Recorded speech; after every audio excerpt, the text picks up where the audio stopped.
Meeting, please come to order. Barbara, please call the roll.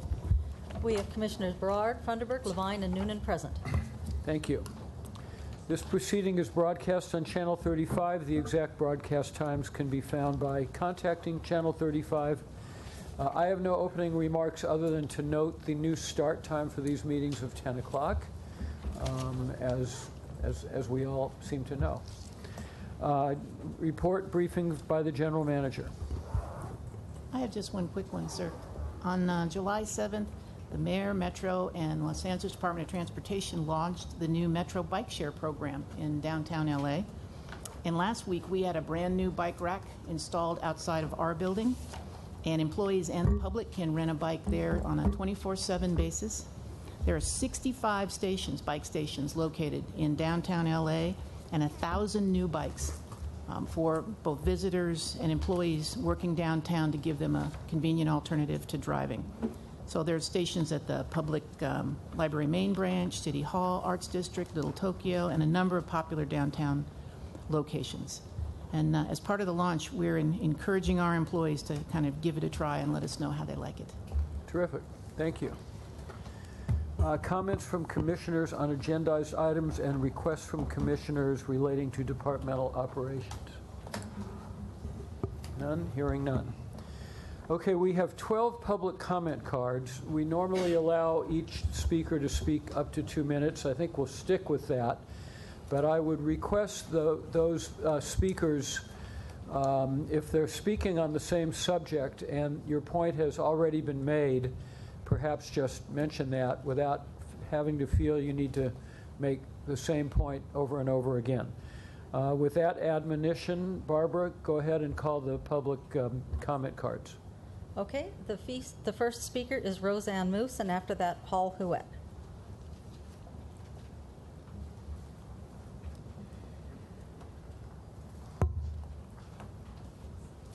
Roseanne Moose.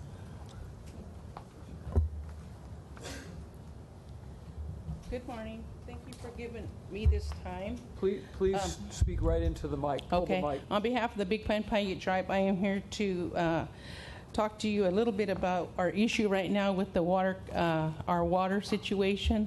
On the Big Pine Paiute Reservation, we are allowed so much water that is delivered to the tribe, but the tribe has recently, for months, been not delivered this water because of bad. The system that we have that's on DWP land, and we are not accessible to that land, so we can't fix it, and they will not fix it. So what we're here today to talk about is to get that situation taken care of, because according to the 1939 land exchange, we are entitled to so much water, and we are not getting that water. So I would just like to say that we need to work together on this, find some way to resolve this issue, and go forward from here. That water is needed by the people on the reservation, as it covers a lot of areas in people's gardens. Our basket makers use it.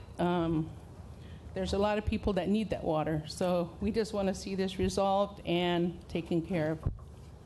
Thank you. Thank you. Okay, the next speaker is Paul Huet, and after that, Alan Baycock.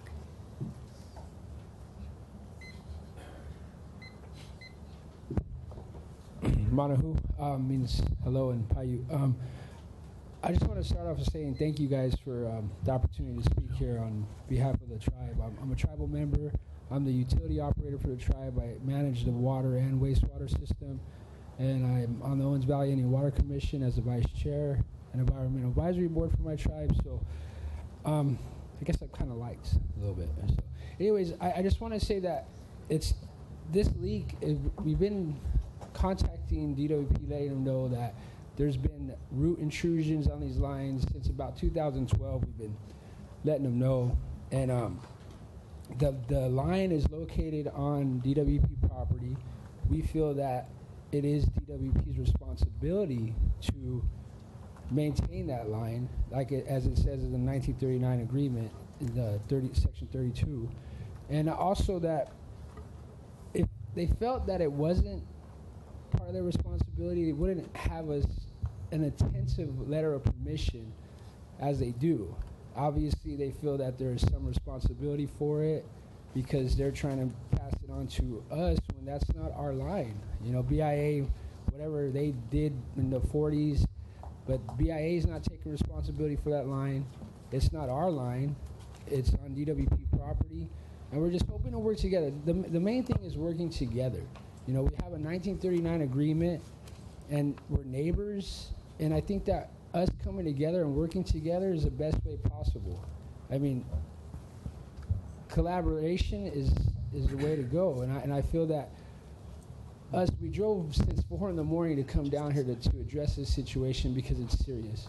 Me as the water operator, it's hard for me because I'm not able to supply this water to my people because of the roots intrusions. You know, it's really, I feel like I'm not I'm not able to do my job right. I feel that I'm not doing a good job right now. But it's not my fault, you know, and it's not anybody's fault. It just, there's a problem. It needs to be addressed and fixed without having to assign such an intensive letter of permission that there is. I just feel that we need to work together. You know, Mr. Yanada, we work with him, and it's Can you wrap up your remarks, please? Huh? Can you wrap up your remarks, please? Your 2 minutes are up. Oh, 2 minutes are up? Okay, well, thank you, guys. So let's work together. Thank you. Thank you very much. Okay, the next speaker is Alan Baycock, and after that, Jill Payton. Manahu, my name is Alan Baycock. I'm also from the Big Pine Tribe. And this situation that we're dealing with today is one that is deeply impacting our reservation community. And it doesn't necessarily have to be that way. We've been working with the staff there in Bishop to try to resolve the situation, though as Paul had alluded to, the letter of permission to be able to do this was beyond what the tribe was able to agree to. And so some things in moving forward is to see DWP fix the line, or to have the tribe be able to have that land so that we can do what we need to be able to get water to the reservation. This is a long-standing issue, and we've had numerous conversations. We've had folks from, we had Nancy Sutley come in December to be able to talk with us about that, as well as some other issues that the tribe is having. And you know, as Paul said, we do want to work together and feel that as we're able to work together, we can have a better outcome for the future. I know we don't want to be what the DWP called us back in the 30s, the Indian problem. In fact, we want to have a healthy community for our people, and in doing so, we've had a real help in seeing things like growing our own food be a mainstay of what we're doing now. But not having the water limits our ability to be able to provide food for our people, to help us to be a healthier people moving forward into the future. I do have copies of a letter that I know at least staff had received. It was addressed to the Board of Commissioners, so I know it didn't get out until late, so I wanted to make sure that you guys received a copy of this letter from our chairperson of the Big Pine Tribe. Thanks.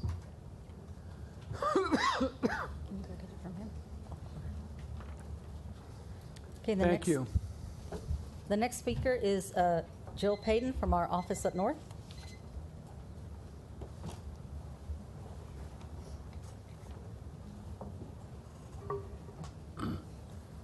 Wait, can't hear. And I won't repeat a lot of the things that Alan and the others have said. After the meeting in December of 2015 with Nancy Sutley and Greg, we had asked if the repairs could be made because we were aware of this leaking and the root obstruction since about 2012. Nothing happened, so the tribe managed to acquire some funds to pay for this work ourselves. And when we discussed that with the representatives here, we were then sent a draft letter of permission, again, stating some things that the tribe could not agree to.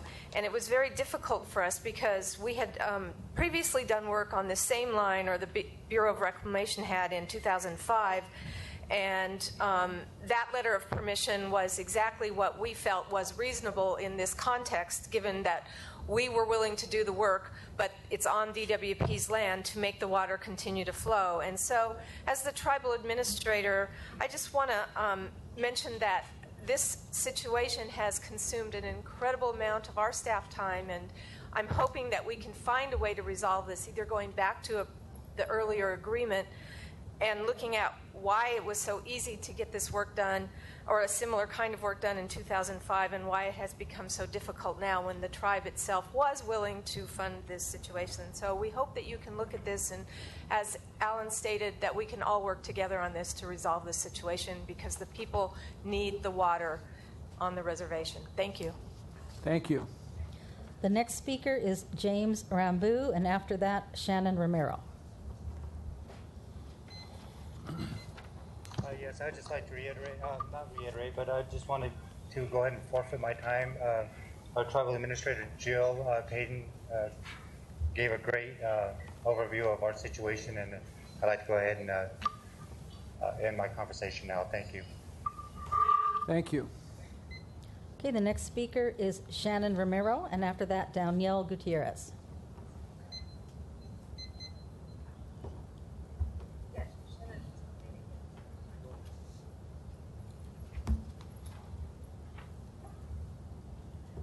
Manihu, my name is Danelle Gutierrez. I'm the Tribal Historic Preservation Officer for the Big Pine Paiute Tribe of the Owens Valley and also a tribal member.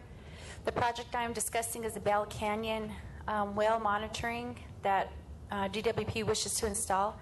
This project has significant changes made since previously assessed in the early 2000s. Originally, the well was scoped at 500 feet deep and now proposed to 700 feet. During the original survey, cultural resources were not entirely identified as per the letter from an archaeologist, which stated that sites were not included. This project needs a new environmental review pursuant to the California Environmental Quality Act. Due to the potential effects changed with these new changes to the project description, both on the ground and due to any future pumping, we, the Big Pine Paiute Tribe of the Owens Valley, are requesting the documents, meeting minutes on how this decision was made on the alteration of this project. The Big Pine Paiute Tribe of the Owens Valley is against this project as it is located in our ancestral lands and will have a negative impact on our cultural resources and water resources that we are here to protect. Sites not being properly documented and protected in the first review is very alarming, and we request a new environmental review. Mana. Was Thank you. Shannon Romero there to speak? No? Okay. The next speaker then is Emily Rodriguez.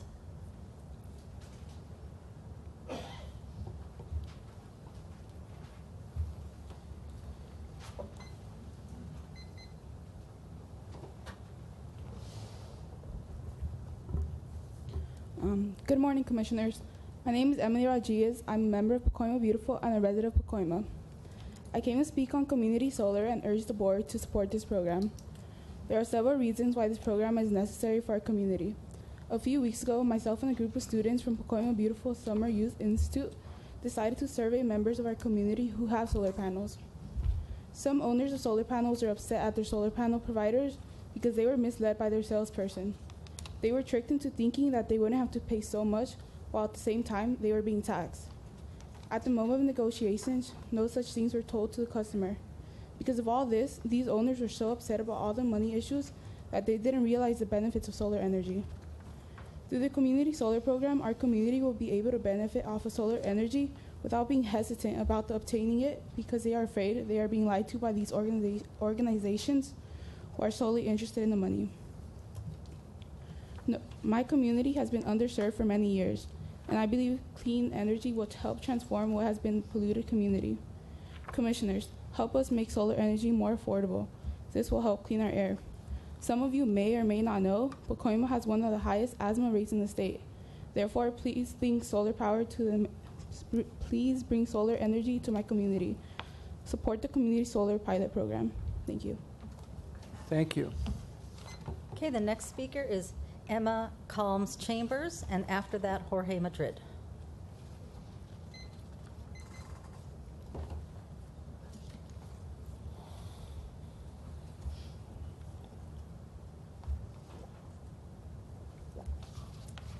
Good morning. Good morning to the commissioners. My name is Emma Com. C- and Could I'm you, a mem- Emma, could you speak right into the mic? Okay. My name is Emma Combs Chambers. I'm a member of the West Park Block Club Terrace Group in South LA. I came to speak to on the community solar and urge the board to support this program. There are 7 reasons why this program is necessary for our community. Right now, there are literally no solar or clean energy programs for renters or low-income customers like me. It would allow us to have trustworthy public option instead of having to rely on these private companies trying to sell something that might be a bad deal. Many of my neighbors have complaints of salesmen who are misleading folks to buy or lease expensive solar packages and roofing. I have told them to hold off purchasing solar through these for-profit companies until the community solar program is up and running. Because my stakeholders in our community are mostly elderly stakeholders, and they're on a fixed income. So that's why we think the community is a good program. Lastly, it will create more good job opportunities for people in my community to learn installing solar through the UPC program. Many of our family members are on the waiting list for the UPCT program. We would love to see the program grow. Commissioners, help us save money, get our folks employed, and clean air. Support the community solar program. Thank you. Thank you. Okay, the next speaker is Jorge Madrid, and after that, Blanca de la Cruz. Hi, good morning, commissioners. My name is Jorge Madrid. I'm the resident of Boyle Heights. I am the campaign director at the Environmental Defense Fund, and I'm also a member of the Repower LA Coalition, speaking today on behalf of Community Solar. I support it for many reasons. I want to focus on 2, but I also want to really commend some of the other community members that are here and really speaking to why this program is so important. Number 1 is leadership, right? We have the most solar installed in any other city in the United States here in Los Angeles. And that's not an accident, right? It is because we took leadership. This body, our elected leaders and community members, took a lot of leadership in really expanding solar. But we're missing out on an entire sector of the market. About 50% of our city rents. Many are low income. In my neighborhood in Boyle Heights, about 70% of residents rents. There is a big appetite for clean energy, for solar power. We have an entire market that we need to serve, and I think that this city, Los Angeles, has the leadership and the vision to be able to reach those markets. And really, it's better for the private sector, because having a good, solid public option is actually going to move our private sector actors to be better actors, to be more innovative. I really, really encourage it. Number 2 is about resiliency. And that's a word that gets thrown around a lot, but in this case, it's climate resiliency. It's our ability to absorb climate shock. We know that this month and the last several months have been some of the hottest months on record. Since we began taking measurements, these months have been the hottest, and that's going to continue. We also learned via Aliso Canyon that it's not smart for us to put all of our eggs in one basket. Community scale distributed solar is one thing that's going to help increase resiliency in the face of climate shock. It's going to make our grid better, run more efficiently, and it's really going to create options for this entire sector of the market. Lastly, I wanted to just invite you to a party, August 20th, Mariachi Plaza. It's the first 100% solar-powered art and music festival in Los Angeles, but it's not the last, and these are growing. So I just wanted to invite you to that as well. Thank you very much. Thank you. Okay, the next speaker is Blanca de la Cruz, and after that, Shannon Romero. Good morning. I'm Blanca de la Cruz with California Housing Partnership Corporation, representing nonprofit owners of affordable housing and the low-income renters that they serve. We strongly support the adoption of equity metrics for transparency and as the first step to institutionalize changes that would provide equitable access to DWP services to lower income customers. The city of Los Angeles has over 64,000 apartments where the city and the state has made an investment to provide and maintain affordable rents. Unfortunately, this market segment currently does not have equal access to DWP's energy efficiency and solar PV resources and is adversely affected by other policies.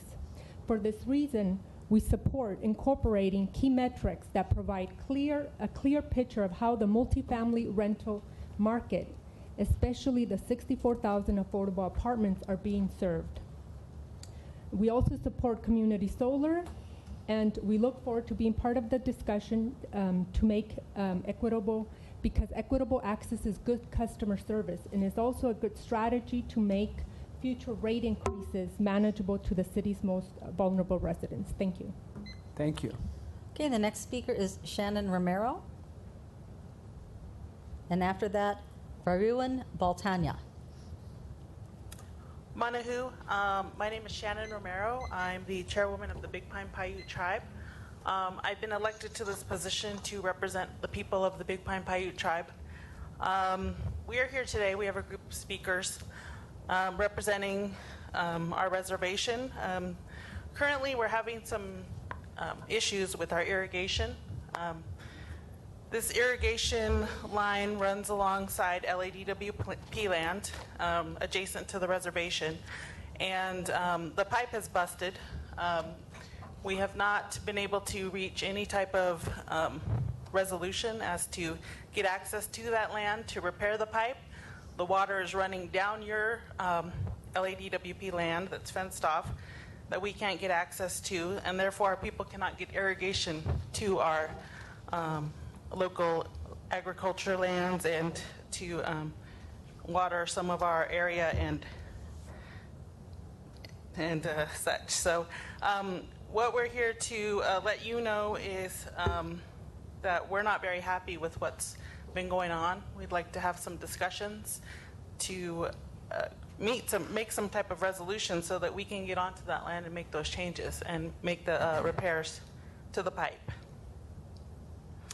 I don't know if you've been out to our area, but it's very desolate. We're very dry. We depend on that water to water our crops and feed our people.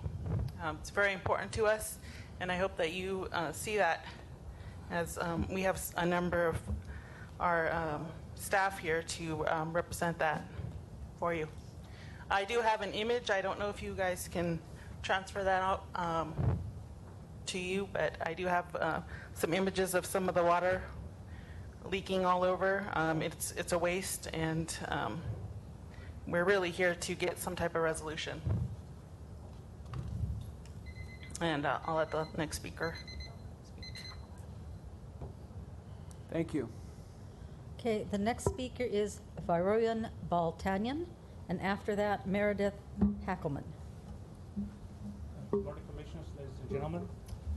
My name is Varujan Baltayan. I work with Could you speak into the mic, please? My name is Varujan Baltayan. I work with Corpinfo Services. We're one of 8 participating vendors in legal agreement 47273 for computer equipment and maintenance. It was approved by the board October 4, 2014.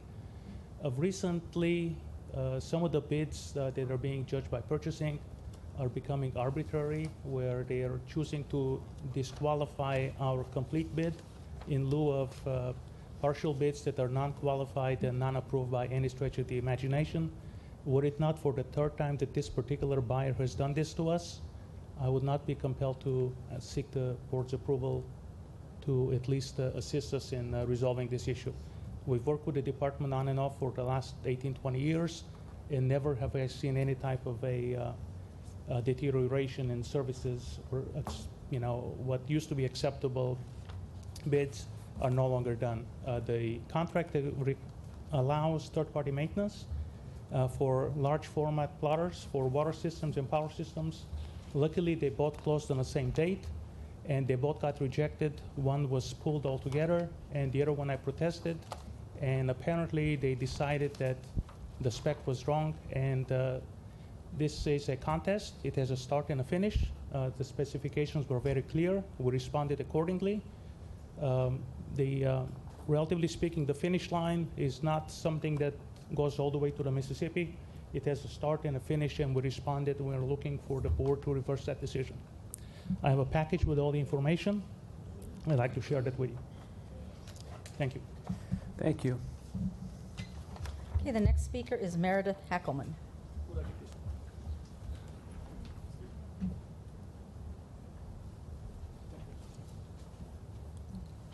Good morning. My name's Meredith Hackelman. I've been working in the Owens Valley with Lauren Bond in the Metabolic Studio since 2009. And I have witnessed more and more degradation of the environment up there, and water wasted, lots of crazy things. And I'm here in support of the Big Pine Paiute tribes, speaking to you about these issues. Last month, we were at the supervisors meeting in Inyo County, and we listened to them talk about the broken pipe. And I came straight back down here, went to the Energy and Environment Committee and spoke to Fuentes and the other council members about the issue, and I got no response. So here we are a month later, still the same problem, and there's many other things to discuss, but please, let's start working with people up there and change what's happening. We need to leave water up there and not take it all. Thank you. Thank you. Okay, the next speaker, I'm sorry, I can't quite read the writing. I think it says Braden or Brandon. And if, when you get up there, could you please pronounce your last name for me? Thank you. Hi, my oppressed name is Brandon Lee Rodriguez. And I'm here, a local resident of Los Angeles. I live in East Los Angeles, and I'm an urban forester. And I've been with the problems in Owens Valley for a good amount of time now. And being up there, I've realized a lot of things that have been happening because of us. And it's something that's of concern of me and other residents in the area, is that we're taking so much water that other people need. And so we're just here in support of that, and we want that change. We are creating some changes here, and we're doing restoration work here to try to create, so that way we can get water from our river here, and so then that way we can support them and we can help with this problem that has been happening. So if we can resolve these problems, and we have solutions as well, if we can work together to try to create some kind of change, because this is a big issue. Thank you. Okay, that's the last card I have for item 4. We appreciate very much all of your input, and we will take it under advisement. Thank you.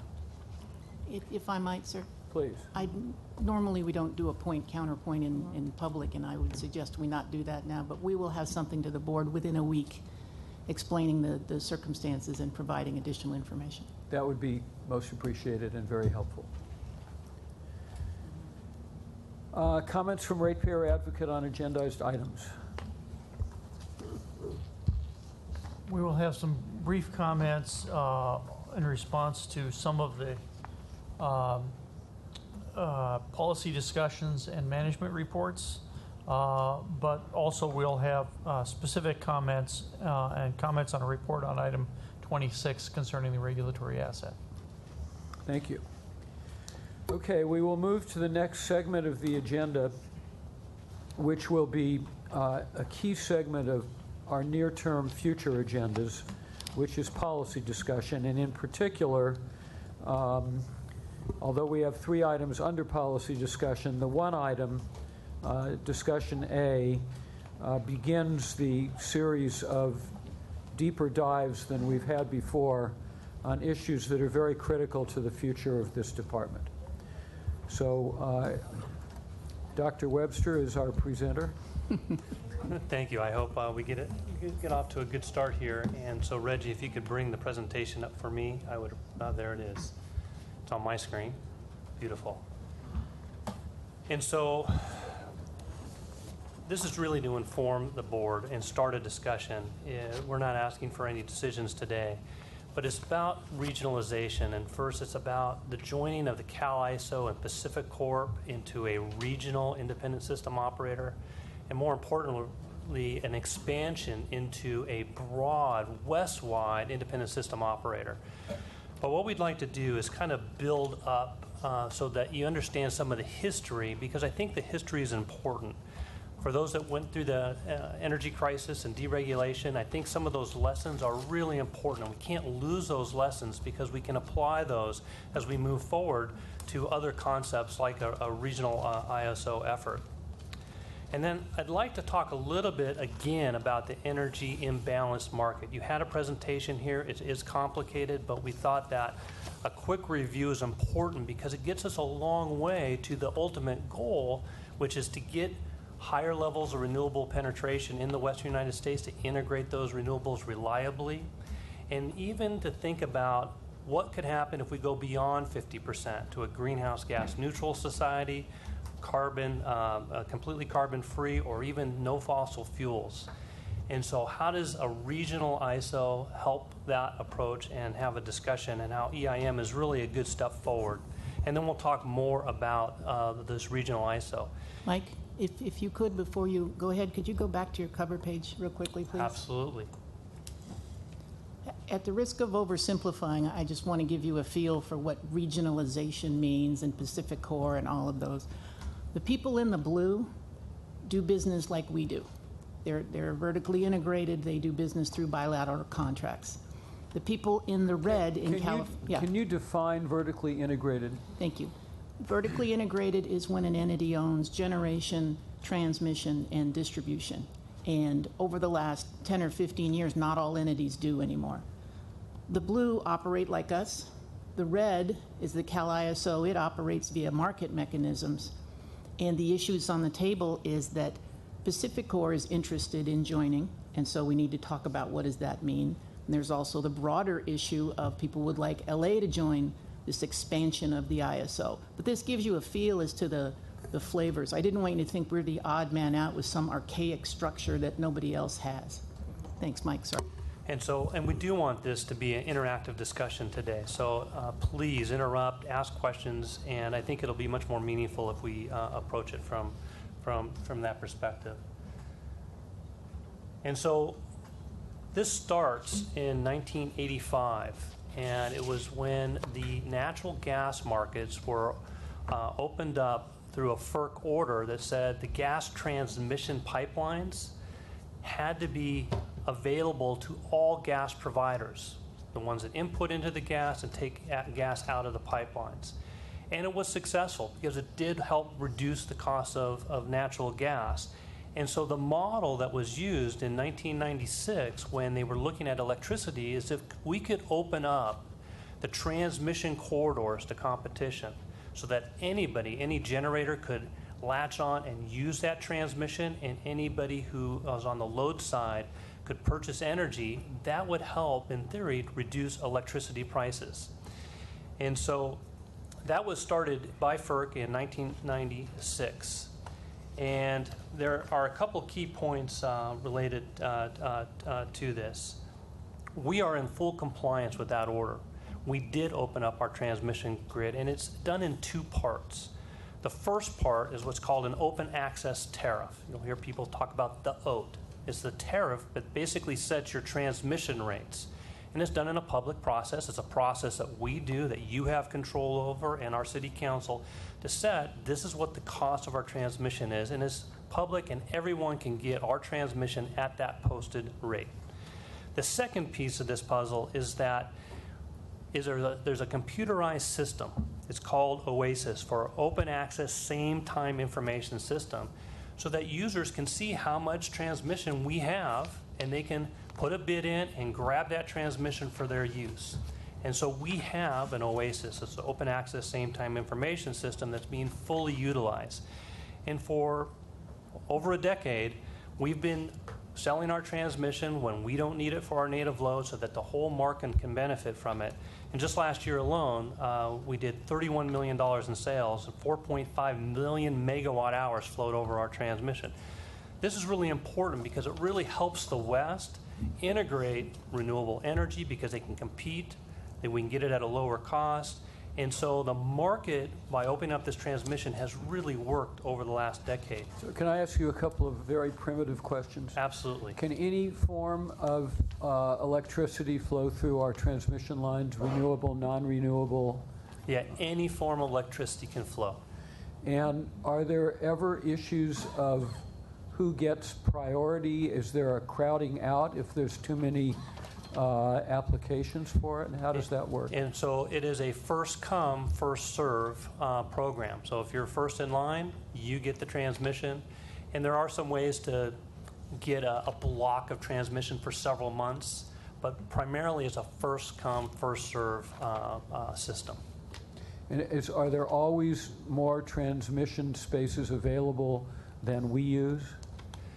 Well, it really depends on the line, and it really depends on the season. So for LADWP, we go through and we look at what we think we need month by month by month for our native load so that we can make sure we can serve our customers.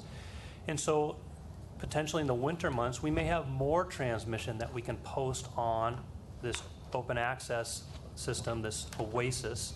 And then during the summer months, there may be less transmission. And we're evaluating that on a forward basis out a year.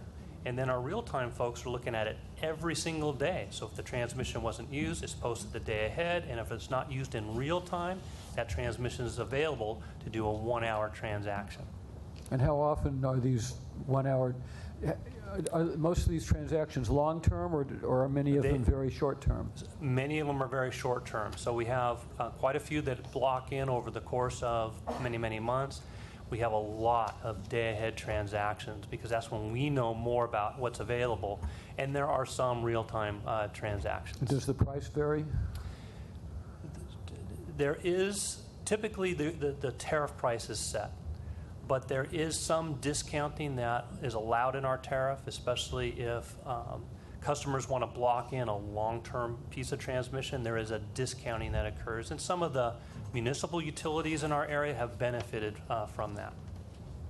So the structure of the open access tariff was created through federal action. It impacts the entire nation. All the utilities who have transmission get to do it this way. And then the tariff itself was approved by this board and was approved at a federal level. It's approved by the city council. And by the city council, my apologies. It's accepted at the federal level. It doesn't necessarily have to be. It doesn't Always have to be. people who intervene That's right. at a federal level, but it's just to give you the scope and the structure of that market. I have an even more primitive question. You started off by talking about the transmission and in natural gas, or mentioned that. Was this based on that natural gas? Is that what the relation was? Conceptually, yes. So when the they did it in concept gas, was- it worked well. So they said, hey, maybe it'll work well for transmission, because historically, everybody just owned their own transmission and they used it for their own purposes. And there was excess transmission, but there was generation that couldn't move around because they couldn't use that excess. This frees up the excess for the balance of people in the market to utilize. So were there unintended consequences of using one and applying it to another, thinking that it would... Not so much for the transmission, because they had a model that worked, and they watched that model, they refined that model over the course of 10 years before they deployed that on electric utilities. They took a long and thoughtful approach, I think, is the takeaway here. Plus, this was not really one of the initiating factors in the energy crisis. This is a precursor, but it helped to develop the thinking that led to the energy crisis, which is, well, then, if competition in gas worked and competition for excess transmission worked, then let's take it a step further. That's where Mike's going. And that's where I'm going right now, is that right here. So California in 1996 said, well, gosh, if that's going to work, can we go and do more and have a more competitive environment?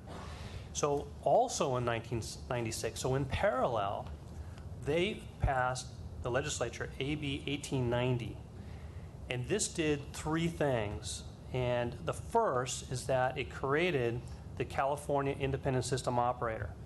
So the investor-owned utilities had given control of their transmission, their balancing authority responsibilities to the CAISO to make sure that load was balanced. And this was what Marcy was talking about, Power System 101 is that it had to be balanced every single second, and that's now the Cal ISO's responsibility.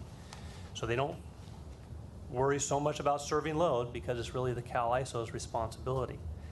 So the next thing the legislature required is that investor-owned utilities to sell most of their generation. The thought was, is how could we really have a more competitive environment, is that if generation could start competing and start lowering costs, then electricity prices would be further reduced beyond just opening up the transmission grid. So the IOUs were deemed to have very little incentive to reduce costs if they held on to that generation. And so they put the generation, they sold it, they put it in the hands of marketers. And these marketers would find these new ways to be competitive. Now, coupled with this is that the IOUs could not enter into long-term contracts. So they couldn't sell the generation and then instantly go into a long-term contract for that generation, because they wanted that competitive piece to really materialize. And so what turned out is that this was probably the biggest cause of the energy crisis, is moving all of the IOU's load procurement into a very short-term, a day-ahead and real-time market, because they had no generation to lean on from a long-term perspective. They could not hedge. And the third thing is that now that this generation was unleashed into the marketplace, they established the California Power Exchange, and it was created so that these generators, as well as just pure marketers like Enron, who may not have any generation, could bid into this market.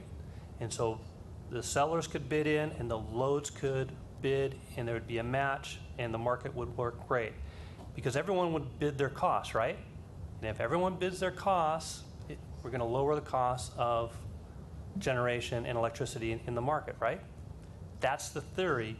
However, what we learned is that theory does not always work as planned, because marketers figured out how not to bid costs and to create shortages. So between December of 1999 and December of 2000, wholesale prices went from $29 on average to over $375 on average per megawatt hour. And what we found is that transmission was being manipulated. They were figuring out ways to create congestion that's not real on transmission that drive prices up. The generation was being manipulated, that all of a sudden during the peak days, generators were offline for outages, forced outages.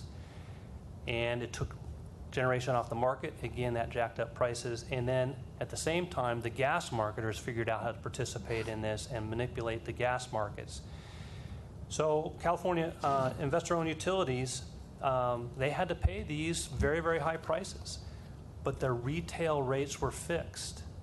And so very quickly they were heading towards bankruptcy and lost all of their ability to extend credit, or basically sellers would not accept credit from them anymore. So the state had to step in and provide that credit, and the state became the buyer of electricity for everybody in the state. So they had unrecovered costs in the tens of billions of dollars, and there were 13 rolling blackouts that were massive rolling blackouts through the state of California because of these market manipulations.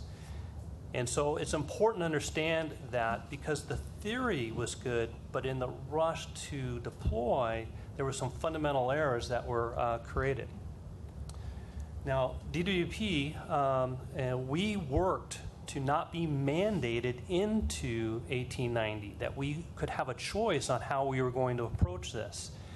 And so because we worked with the legislature and we were allowed to have that choice, we decided that it was important to us to maintain operational control, that we wanted to control the transmission but still participate in the marketplace like we talked about, control the generation, make sure we had this natural hedge on our costs, and really do prudent planning. And as a balancing authority, we plan very aggressively and with very detailed way to make sure that we can serve our customers. We don't tend to rely on the marketplace and hope that energy is there. We wanted to know that we had a place that we could go to and we could count on for that energy.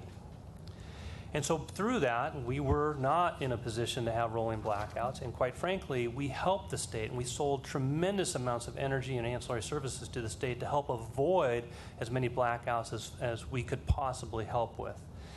So the takeaway is that the theory of deregulation is not really flawed, but it was in that rush to implementation, they learned a lot of things, and the cautious approach is a prudent strategy.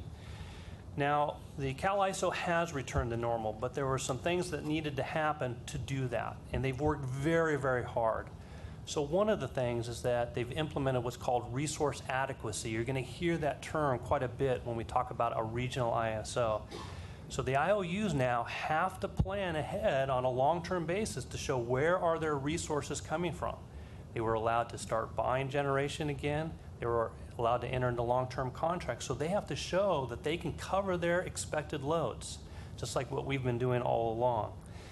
The second thing is that the CAISO has spent years redesigning their markets to take away the ability of marketers to manipulate because of some of the market flaws. And they've probably been working 5 to 10 years on getting rid of some of those problem areas in their marketplace. And they've got that to the point where it's pretty stable right now. And also CAISO and FERC has really paid attention to the markets through market monitoring. So they're watching for anomalies so they can take quick corrective actions. So this is really important as we think about moving forward. So now the CAISO runs this very, very sophisticated market that's removed many of the flaws. Now, things have changed, and just to reiterate, investor-owned utilities have evolved. They don't worry so much about serving load. That's really the job of the CAISO. And they have recovery mechanisms now so that they have pass-through on costs. So their focus right now is really to be a distribution company and generate revenues, from building new infrastructure and distribution and transmission to provide new services to support distributed energy, energy efficiency programs, et cetera.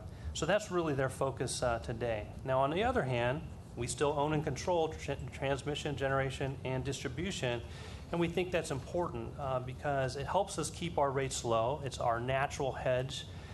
Our rates are set locally and not by others like the state. We control our energy policy. It gives us the ability to make a decision, for example, to divest of coal early. And I hope that you heard that Navajo was divested on July 1st, the very first day we could, and when we were successful in making that deal a reality. We can set those types of policies locally. But in a cost-based market, it wouldn't be possible because it's all this dispatch on economics. So while we want to get out of coal, they may be buying power from a coal plant that we all just share in the big pool, and we have less control over those types of policies. Just by virtue of an example, that's one of the concerns about PacifiCorp joining the ISO is that they basically are socializing higher emissions into the pool, and our emissions as a group actually go up. So those are things you need to think of. Pardon my ignorance, but who is PacifiCorp? PacifiCorp is one of those dots up there on that first cover sheet. They're an entity located, they're in a couple states, aren't they, Mike?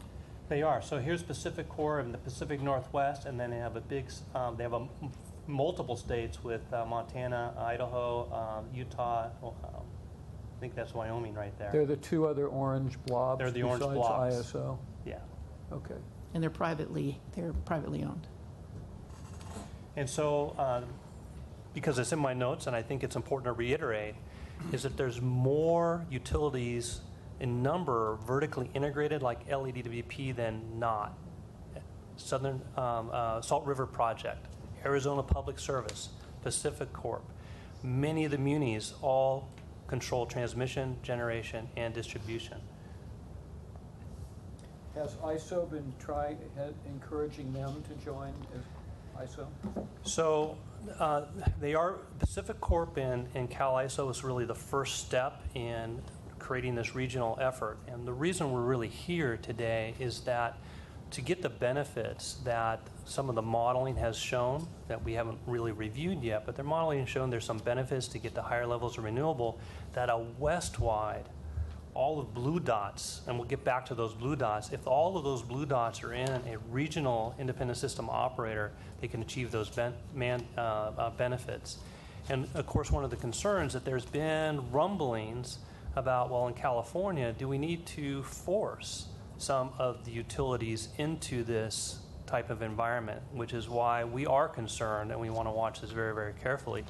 And of course, our main goal is to say caution is really prudent, and let's take incremental small steps to see how things work before rushing, because we don't want to repeat what we've learned back in 2000.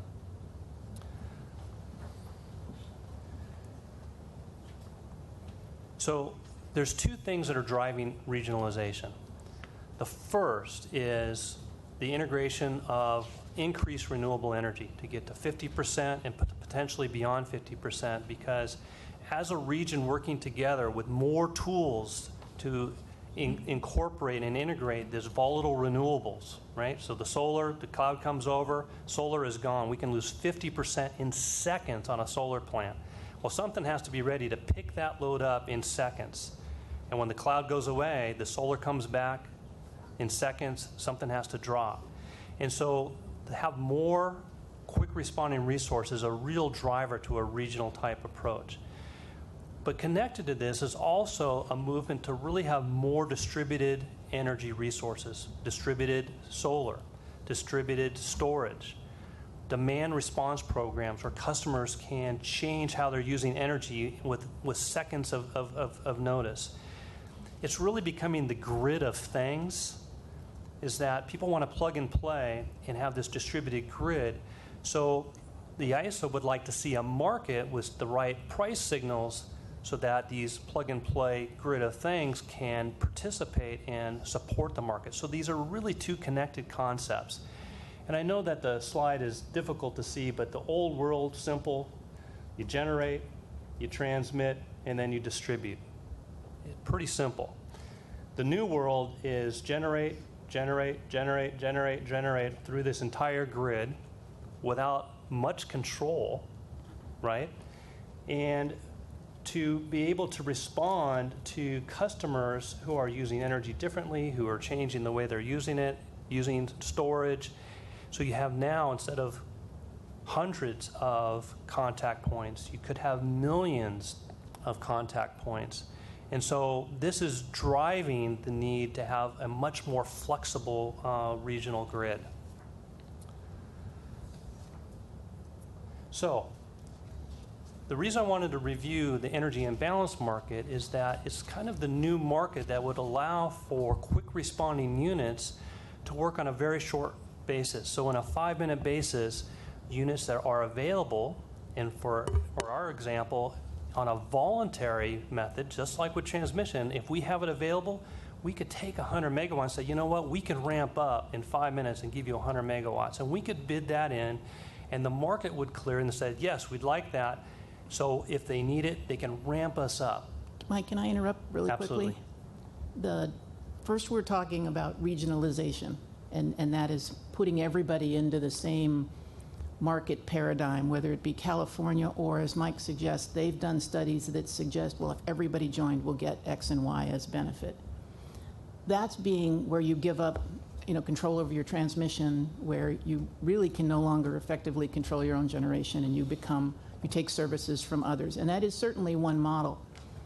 When you move to EIM, this is what we were recommending they do back before the energy crisis, is create a voluntary market where people didn't have to give up control. They could still hedge their bets, but they could participate and get the benefits of a regionalized market. DWP, by the way, has done regionalized trading. We have a presence in 5 states. We deal with utilities all over the Western grid. So we've been taking advantage of changes in temperature and different types of generation for years.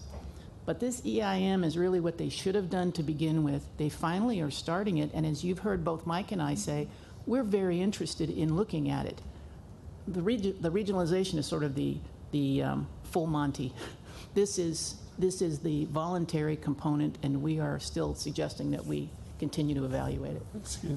Could I ask you a question? You might have already. What is EIM? Is that the regional market? Not yet. Pushing? The energy imbalance market is a voluntary market. So if you have a resource available that can ramp up or down, you can voluntarily bid that in at a certain price. If it clears, then they dispatch that. And the reason we wanted to talk about it is that what we've been doing is that we have our structure up here, LADWP and all the other utilities we talked about, and the CAISO structure is that we've been working on open access. So that has been a solid interchange between the two agencies. We also participate in energy markets. So every single day we're bidding energy and ancillary services. And the third piece is this very short-term market. And we believe that with all three of these, open access, energy markets, and this energy imbalance market, this very short-term market, we get most of the way that we need to really integrate the grid to get to higher levels of renewable. Now, the EIM market, there's only 2 participants in this market right now. And there's a potential to get at least 34 other balancing authorities involved in this market. So we believe that trying to get full participation in EIM by all these balancing authorities will go a long way to regionalization. And I'm going to answer your question here next. So what is regionalization? So regionalization is that we need full control of the transmission and the generation, and we want to run a model so that we can optimize across the entire Western United States.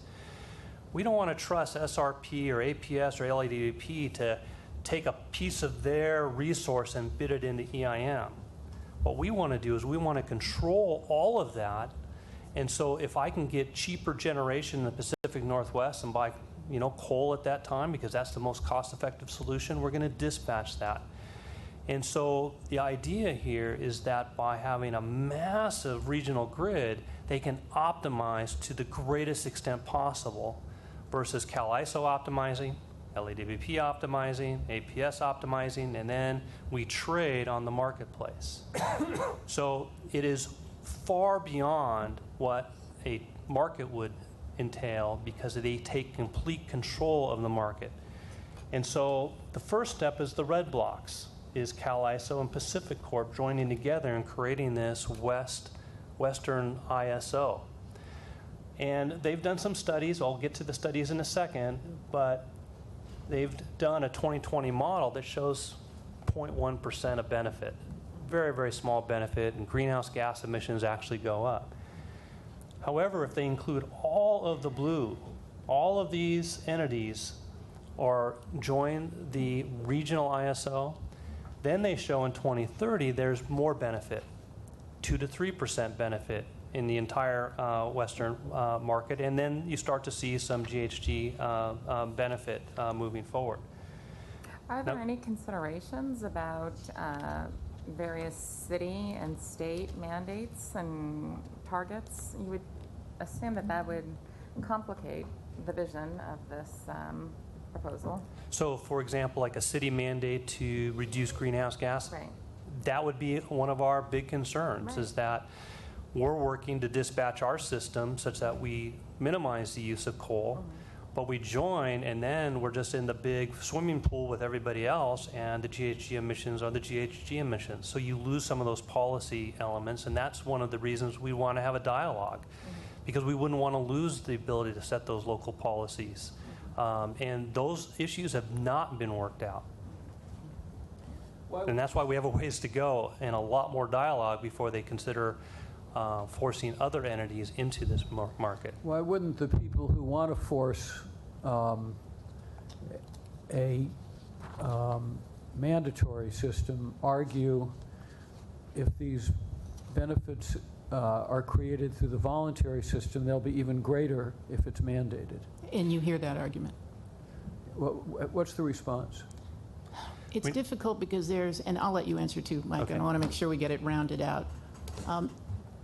In essence, the assumption sets are built with the end game in mind, and they're kind of work backward to arrive at what appears to be, this broader, great policy movement. And we have not yet gotten a lot of traction in saying, look, we know how difficult you're building this on assumptions that you're making analysis jumps that are very difficult and maybe don't necessarily reflect the systems because you want to be able to say it'll promote greater greenhouse gas, et cetera. But these initial studies, I think they came out a day ago, 2 days ago? Just in the last week. Right. So we'll go through them and try to point out, as we have been, the things that are not necessarily being taken into consideration. And so I think one of the pushes to a regional effort is that the belief is energy imbalance market is taking too much time. And then if we're really going to get to beyond 50% and to have an 80% reduction in GHG, we need to take a large step. And the only way to do that is to regionalize the grid. And so it's this pressure to succeed in these areas to say we need to take a bold, broad brush approach. And so they feel this pressure to move forward versus taking the incremental, which I think some believe are just taking too much time to get there. Isn't there also a risk that if everything is thrown together and you reduce the local flexibility, that at some point in time you're relying so much, for example, say on solar or wind, and the sun goes behind a cloud or the wind stops, that you won't have the flexibility to deal with those changes, and that would be more likely to lead to blackouts? Or is that a false concern? Well, no, it's a very real concern, and this is why this short-term market is really important. It's important not only for the CAISO participants, but it's really important for us because we may need to draw on that marketplace in a 5-minute basis. So to have a short-term market is very, very important. And that's why we think it's an important step to get that one rolling and to make that work on a voluntary basis before you just regionalize and take control of the entire Western grid. Does that answer your question? It does. It seems to me politically that there's an incentive for Sacramento to want to gobble everything up, but that would be potentially very harmful to entities like ours. It feels like it's the reach for the ideal, is that if this is an ideal solution, let's reach for that, versus taking the time to do the incremental and allowing each entity to make the right decisions for their stakeholders, their ratepayers. And there are different considerations in different parts of the state. Well, in different parts of the western United States, Right. because how we think in California is not how they think in Utah. And quite frankly, some states are very concerned about this. Utah has already started a movement to see what they can do to stop a forced regionalization because they have their own concerns. So it's not, there are lots of questions that need to be addressed and answered before we move forward. One other observation is an argument that's made is in other parts of the country there are large-scale regional transmission organizations that function just fine.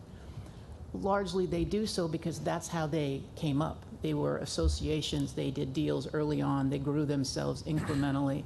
So it's not a matter of subsuming others, they came up that way. And they work effectively in the eastern markets. So just a couple of things, and then I'm going to wrap up, is that you'll hear things along the lines of the transmission access charge. What is that and why is it important? So this is DWP's costs and then our projected cost moving forward. We're, $9 to $10 per megawatt hour for our transmission. That's our cost. This is the CAISO costs. They're actually $3 a megawatt hour higher than us, and they have projections from their reports to go to $23, much, much higher. If we are forced into a regional market, we pay the CAISO charges for the transmission because it goes into a big What accounts for the disparity? Is it just a profit motive, or are there some other structural? There is a number of dynamics that go into that transmission access charge. How they do transmission is everybody rolls their cost in, whatever their cost is, and then they pay the average. So you end up with dynamics where a utility, as an example, should have built a generating plant to serve a problem, but instead built a transmission line because they knew they could offload the vast majority of their capital into this peanut butter system, and other people would pay for it. So electrically, they get 90% of the benefit, and they've offloaded 90% of the cost. That's only one. There's a million ways. The point Mike is making is that we have very low transmission costs. A lot of it is fully depreciated. And if you move it into that market, it will be socialized, and then we'll pay at a higher rate. And this is a reflection of the new transmission that's being built in the West. And so that's why their costs are higher, because it's new transmission. When you talk about socialized cost, does that have anything to do with rural electrification and the fact that you have transmission over lengthy distances? It's more a matter of it just being fully depreciated. What's causing that socialized transmission access charge to go up is, as I said, there's a lot of ways to manipulate it, but also now, since there's a cost recovery mechanism and you can find ways to offload it, the people are building more transmission now out there wherever they can. So the depreciation has to do with the fact that our system is older and we've depreciated down. Correct. Versus the People who've built recent newer transmission. areas, Correct. which are, it's that cost that would essentially be dumped onto us.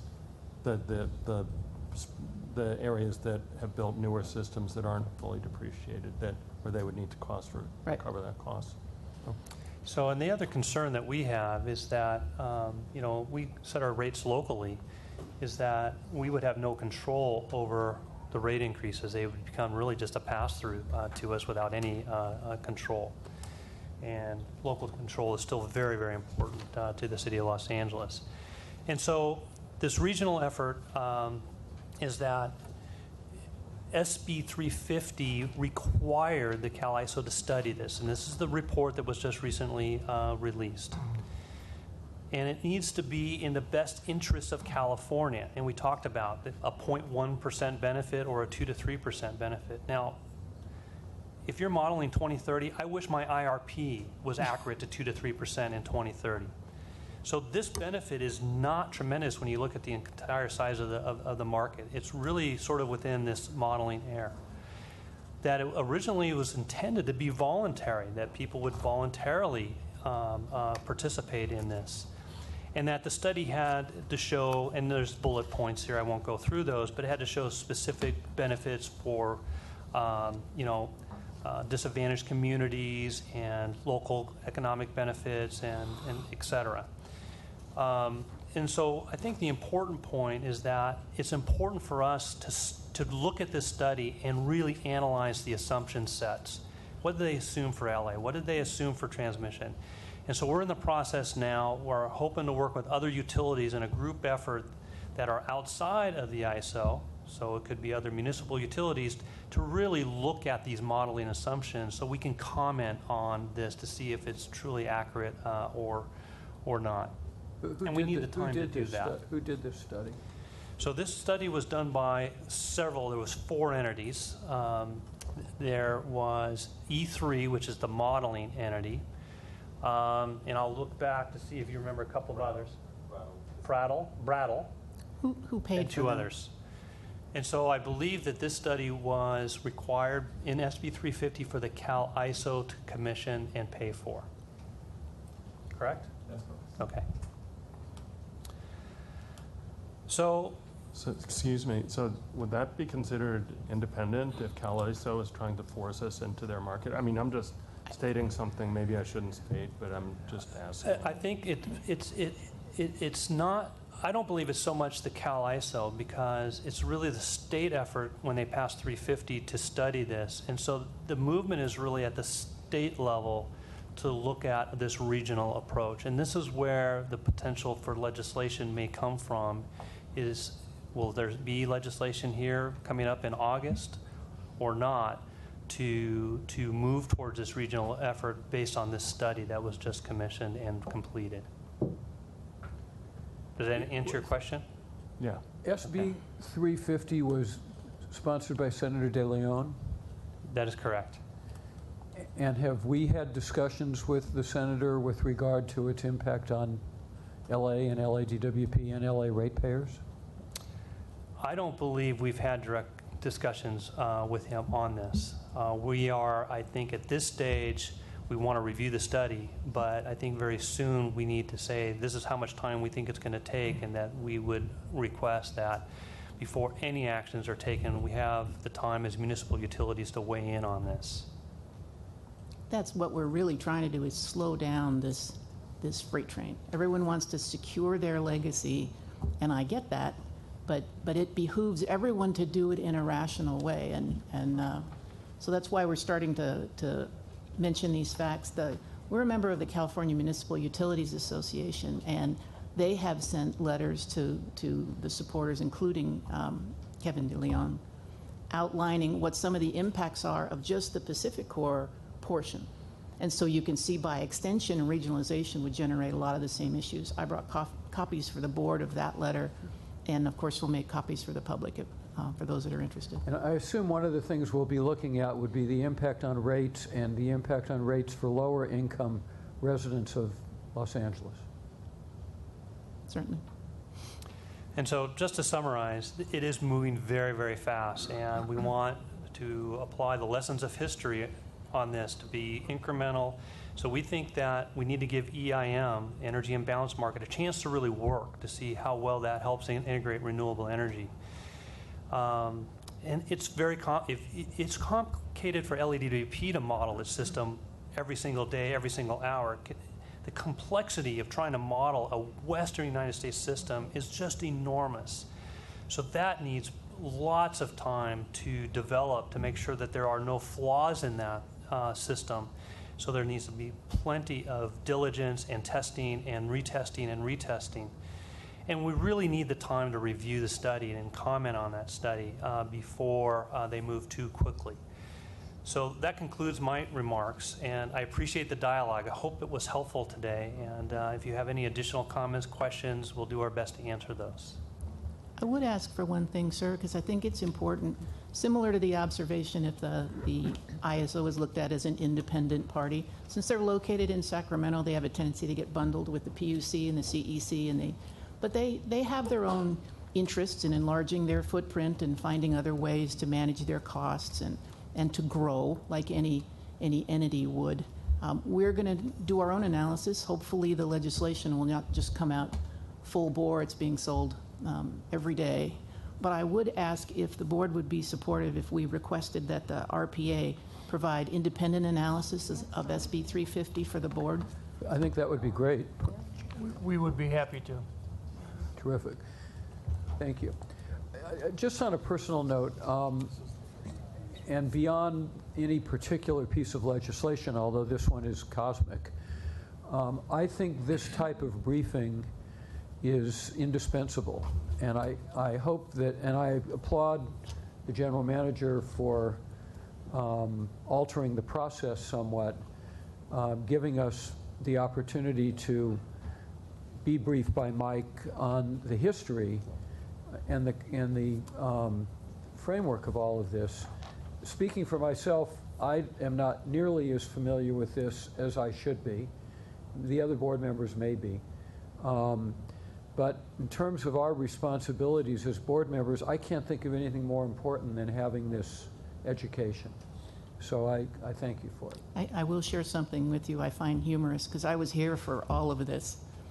And when I talk to people now, there are very few people who were here or remember all the dynamics that led up to earlier legislation and the fallout. And so you end up now with people coming after that, and it's funny, you hear the same concepts that were being talked about then. And I'm sure to some extent the market mechanisms can address that.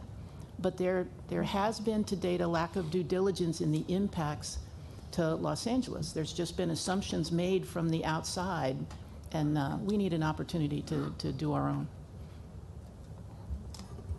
All right, thank you. Thank you. Okay, our 6B second policy matter is discussion regarding a board resolution for equity metrics.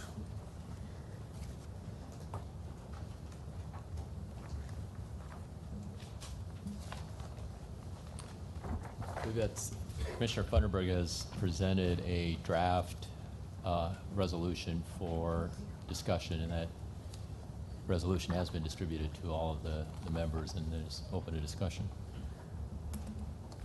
Has a copy of that been made available to the public yet, Joe? Or I believe there are copies available for the public.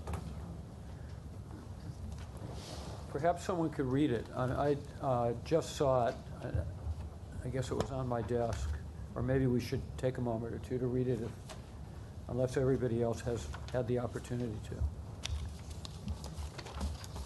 I've had a chance to read it. Here, just take mine. This is it. Okay.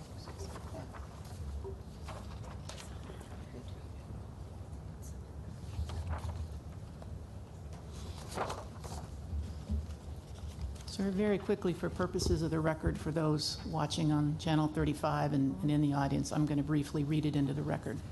Please.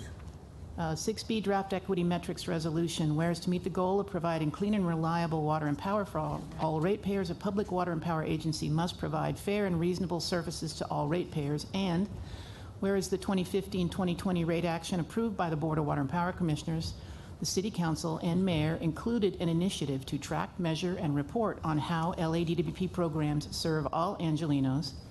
Whereas in examining the issue of fairness of public utilities such as LADWP should examine service disparities, equity among ratepayers, and equity in LADWP operations. Whereas in order to build trust between the utility and the ratepayers it serves, equity and fairness must be inculcated into the way LADWP administers programs and conducts its daily affairs. Whereas a robust data collection program that monitors performance on those metrics is essential to effectuate the objectives stated above. Whereas in order to evaluate the degree to which equity is a priority in LADWP's operations and to assess whether LADWP's actions have equitable impacts, specific pertinent data must supplement the data that is already being collected for existing metrics. Whereas LADWP's ratepayers should have transparent access to this information so that perceived inequities can be disabused and real disparities can be addressed. Whereas the proposed Equity Metrics Data Initiative, EDMI, will establish the framework to compare demographics with ratepayer and service locations to determine whether geographic or other categorical disparities exist. Therefore, be it resolved that the Board of Water and Power Commissioners hereby establishes its EDMI that will advance DWP's efforts to fairly and optimally serve all of the constituencies and communities within the City of Los Angeles, based on the well-established precedent of fairness and equity in the delivery of services. Be it further resolved, for the EDMI, the department shall collect data and increase transparency in the 4 following core categories of metrics pertaining to core LADWP operations, namely residential water and power reliability, to ensure all customers receive reliable water and power services equitably through the city, project services / customer incentive programs, to ensure equal access to energy efficiency, conservation, and assistance programs, including those promoting climate change and greenhouse gas reduction. Procurement, to provide all Los Angeles businesses, including small business enterprises, with fair and equitable opportunities to compete for LADWP contracts for goods and services. And employment, to ensure all Los Angeles residents have equal access to LADWP employment opportunities and training programs. Be it further resolved, the department shall establish 10 to 15 defined metrics to provide information regarding implementation of the policies set forth herein. Be it further resolved, the department shall obtain input from key stakeholders on the development of the EMDI and shall report by November 2016 and every 6 months beginning February 2017 thereafter to the board on the development, implementation, and results of the EMDI. I hereby certify the foregoing is a full, true, and correct copy of a resolution adopted by the Board of Water and Power Commissioners of the City of Los Angeles at its meeting held at the date that we'll end up voting on it. And this is for discussion or for action? Correct, Commissioner. So we're clear on the process. It is for discussion here today, and then what would happen is if changes are made to it, if there would be a motion to bring it forward for action at a future date. So today it is not here as an action item, it is here as a discussion item.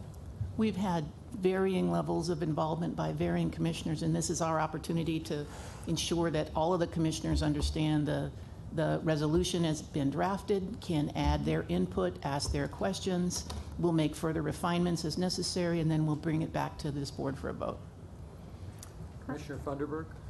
There's also going to be a stakeholder meeting on Thursday, which, I think it would be a good idea to share this with the stakeholders, get their input, and then bring it back, say, the second meeting in August, if we have one, to for approval after it's been commented on and things are incorporated. I want to thank the staff, Jeff Peltola and his staff, for doing a great job of and taking a great first step at the outreach, and for Joe Romello for, I don't know if Joe's even here.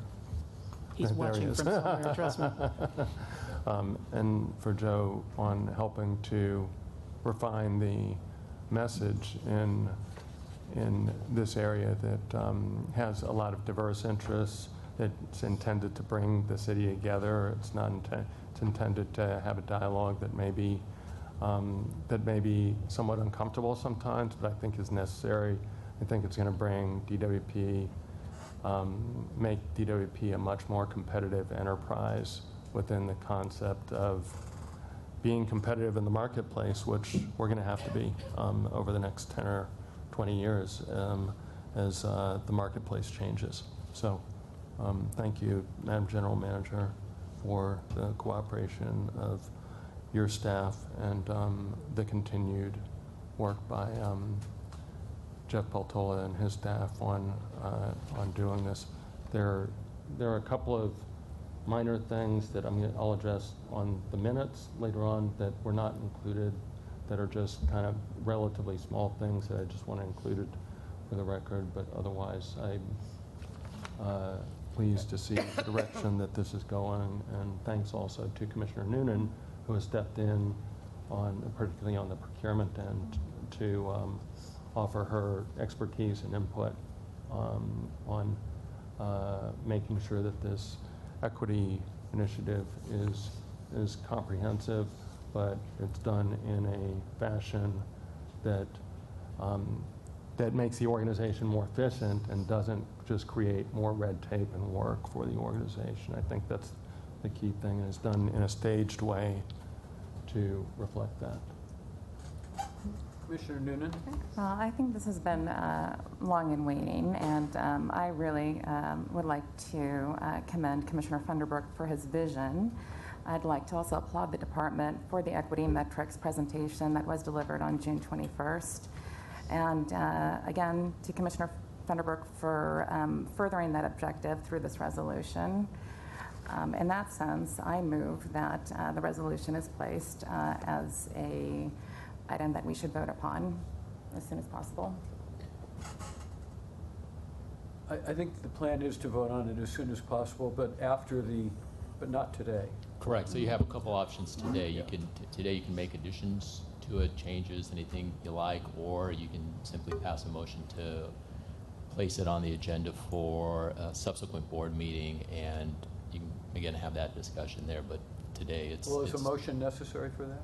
It is. It is, okay. Or you have two options. The president can individually place it on the agenda, or 3 board members can ask for it to be placed on the agenda. We were going to recommend to you that it be placed on the second meeting in August. Yeah, that's what Commissioner Funderburk, what's his name? Suggested. If there's no objection, we'll do that. When is it appropriate for us to have discussion? Right now. Right now. Okay. Commissioner Barat. Okay. A couple of things I want to commend my colleague for this, Commissioner Funderburk.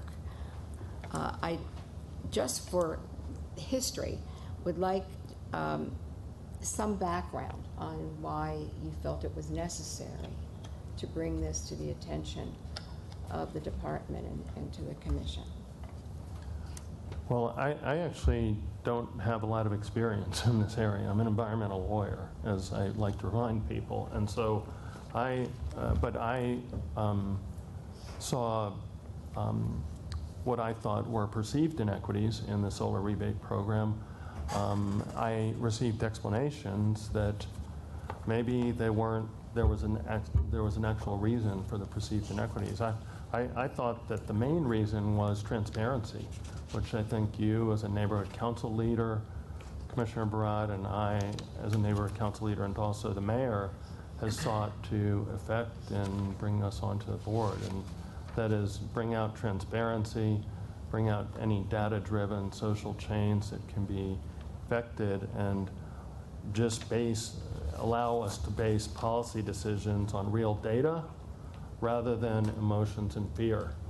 And I think that when policy decisions are based on real data, then they tend to be a lot better if there's truly independent type of analysis. So that's something that had been addressed by prior boards on a transactional or sort of short-term way, but there was nothing that was institutional or systemic about those actions that had taken place in the past. And so, and the other thing was the investor-owned utilities have been able to do equity data reporting in a way that I think has made their operations more efficient because it's brought more competition in, and that's benefited the ratepayers.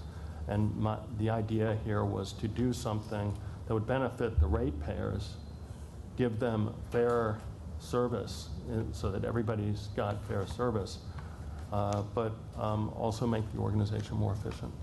Yeah, I remember back when we looked at the map of the city regarding solar, installation of solar, there seemed to me to be more than a perceived inequity.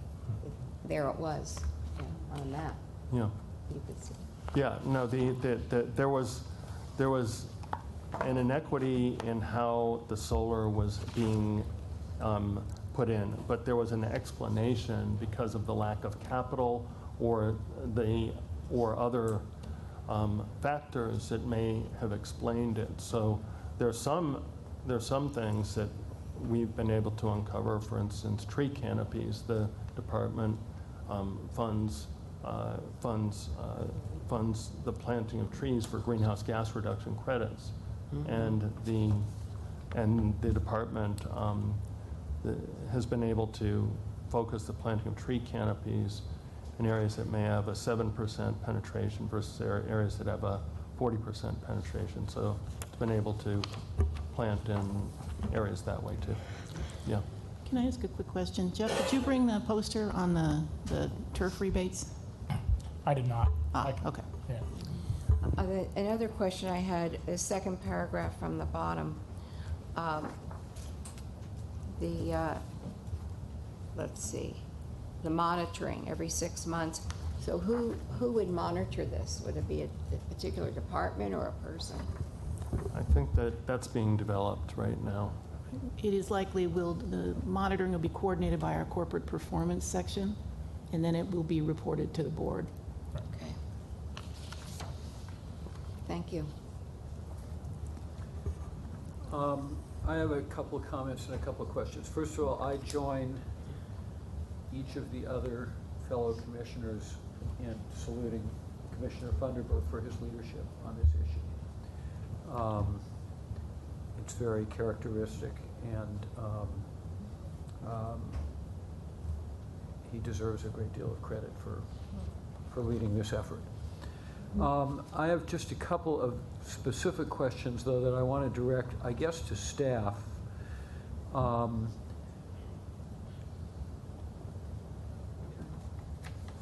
Everything up to the two of the last three resolved clauses looks good to me, and they all may look good to me, depending on the answers to these questions. But one is, why 10 to 15 defined metrics? Will that be a burden? Will that take massive amounts of staff time? Do we know what the 10 to 15 metrics are? How's that likely to work?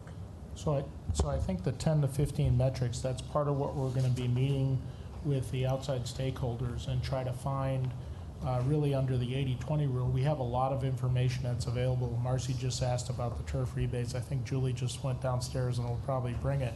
And you'll see we have a lot of beneficial information already, but it's not being presented in a public way. It's not being presented to the board.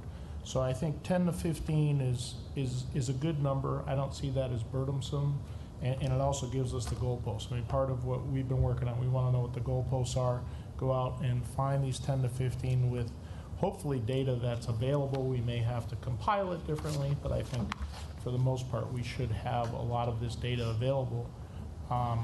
We've just got to work with what is the best data for everybody's. In fact, Julie, if you want to present, this is a great example.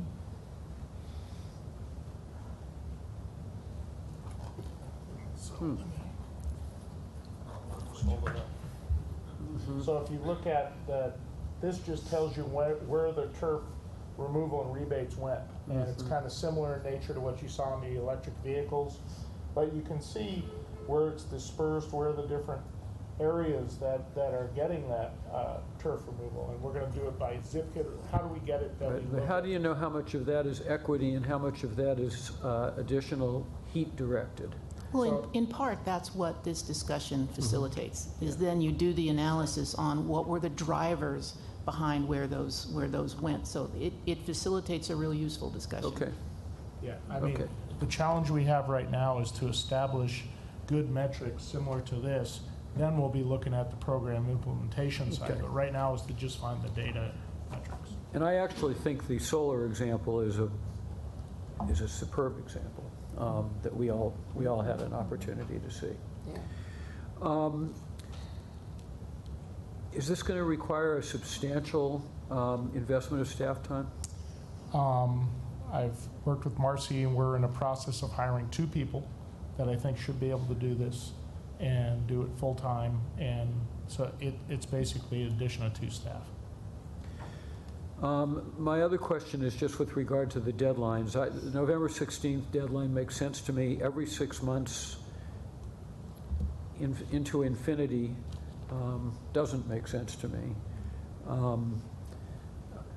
I just suggest that we give some thought to the necessity of every 6 months forever. Once this thing is in place, I would think maybe annually or for the next X number of years, or something like that. What I was trying to do was to harmonize it with the rate case, and although there's been some confusion, I think, on whether this was actually included in the rate case or not, it obviously was not in the rate ordinance, but staff did testify to us on January the 19th in the rate case, and they recommended equity metrics as a complement to the existing performance metrics, not a supplement, but a complement. And the complement completes the whole. A supplement is an add-on. So by virtue of the fact that we relied on that testimony for that decision, I thought it would be appropriate to harmonize it with the rate ordinance. And if you want to just put it out 5 years, that's when the rate ordinance gets reconsidered, right, in 2020, for to sunset it then, that would make sense to me. But I think that some stakeholders have asked for up to monthly or quarterly reporting. I thought that every 6 months was a fair compromise to reduce the burden and also make the data meaningful. I think that one of the things about this, President Levine, is EWP is already doing equity. Our energy efficiency program, David Jaco, is David? Yeah. But Nancy Sutley's certainly here. And our energy efficiency program does a phenomenal job. And I would like to tell the world about the great job that we're doing on equity. And I think that a data dive is going to let the city know, especially parts of the city that are considered under-resourced, know that there is equity already being done. It just hasn't been adequately documented and presented to the public. There are areas, as you know, as the people from Repower LA have brought to the attention, EV chargers, where we need to look at it, and we just need to set up a system to remedy and rectify. But the other thing that I want to point out is that this initiative does not force DWP to go into the remedy process that's in the rate ordinance, because it was not included in the rate ordinance. So it's in for future boards and management. If the future boards and management want to take remedial action, et cetera, then they can do that. So I think that there are some precautions written in to protect, to make sure that staff can meet its existing mandates. but the timeline, I think, maybe sunsetting it. Okay, well, let's just give that some thought between now and the next meeting. I personally think that 6 months is appropriate. If we are going to hire additional staff to benchmark and present these matrix, I mean, if you look at even today's agenda, we have 6 monthly reports. And I feel that the equity metrics is equally as important as many of these other reports that we had the opportunity to review before today's board meeting. So personally, I believe that the 6 months is appropriate and, if anything, generous. Okay, other comments or questions on this item? President Yes, Dr. Pickle. I think it's useful to recognize an effort that began in the early 1990s for the investor-owned utilities. The legislature and the PUC required reporting on some equivalent metrics, not all in this case. And I think we would be well served to look back on some of their experience under General Order 156 of the PUC to learn lessons, and also we can do these metrics however we want, but we should also make sure we draw a line where we have similar metrics to make sure they're comparable to the investor-owned utilities metrics in the same area. Because we're all hiring similar people, we're all hiring by similar products. The city has some requirements that are different than the investor-owned, so the numbers will naturally differ. But I think it's useful to build off of that experience of the investor-owned utilities and 156. I can't imagine there's any disagreement with that. It's reflective of our current practice to the extent that city policy does not redirect or differently inform a decision. There's always safety in numbers on the outside, and there's more credibility in the data if you're comparing across the utility sector. So we do attempt to pursue it as Dr. Pickle outlined. Good. Okay, good discussion, and we'll, if there's no objection, this will be voted on in the second meeting in August. We move to item 6C, discussion regarding motion introduced by Commissioner Noonan at the June 21st board meeting. And I would appreciate it if that is read also either by Commissioner Noonan or whoever she designates. Actually, Commissioner, we have a revised motion to that, so perhaps we can have the introduction of the revised motion. Okay. Well, first of all, I would like to thank the board for offering its preliminary consideration and openness to my motion. And I specifically would like to thank Joe Brajevich, Gwen Williams, and Commissioner Funderbrook, in that following the June 21st meeting, we did have the opportunity to communicate and get more into the details of what I think is important for this department to consider in this motion. So, as you'll see, the original motion that I read out loud at the last board meeting has the same thread. However, the wording and the specifics that are outlined really are a testament to the information that was shared to me by Gwen Williams, and what I consider is essential for this department to incorporate. So the revised motion reads as such. I move that LADWP provide the board with a management report on or before December 6, 2016, setting forth the dollar amount and total percentages of procurement contracts that have been awarded to women, minority, veteran, small business, or LGBT registered businesses.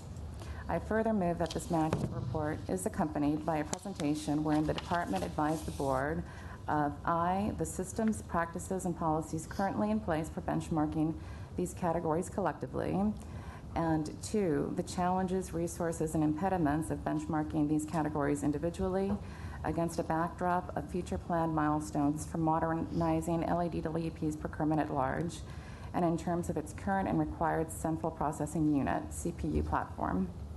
Lastly, I move that this presentation shall also include at least 5 case studies of comparable agencies that have recently transitioned their CPU system infrastructure software in an effort to benchmark and increase incorporating more diversification onto their procurement processes in an effort to provide all businesses with fair and equitable opportunities to compete for contracts. If I might, Commissioner, I didn't have an opportunity to see this because so much has been under discussion and revision. I would only suggest that we make clear the central processing unit language as it relates to the procurement function and not have it be so broad, because I need to ensure that we actually complete this, and I want to ensure that I have specifics on what I'm working on. Gwen, are you here? Is this specific to the ERIS program or the, would you mind stepping up real quickly and telling me?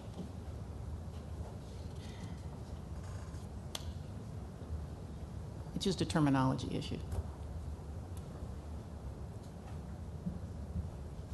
Gwen Williams, Department of Supply Chain Services. I'm sorry, I didn't have the benefit of seeing the resolution before it was written.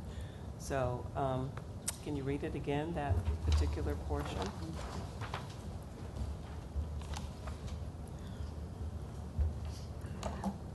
But to answer your question, yes, the CPU system that I'm referring to does directly relate to procurement services.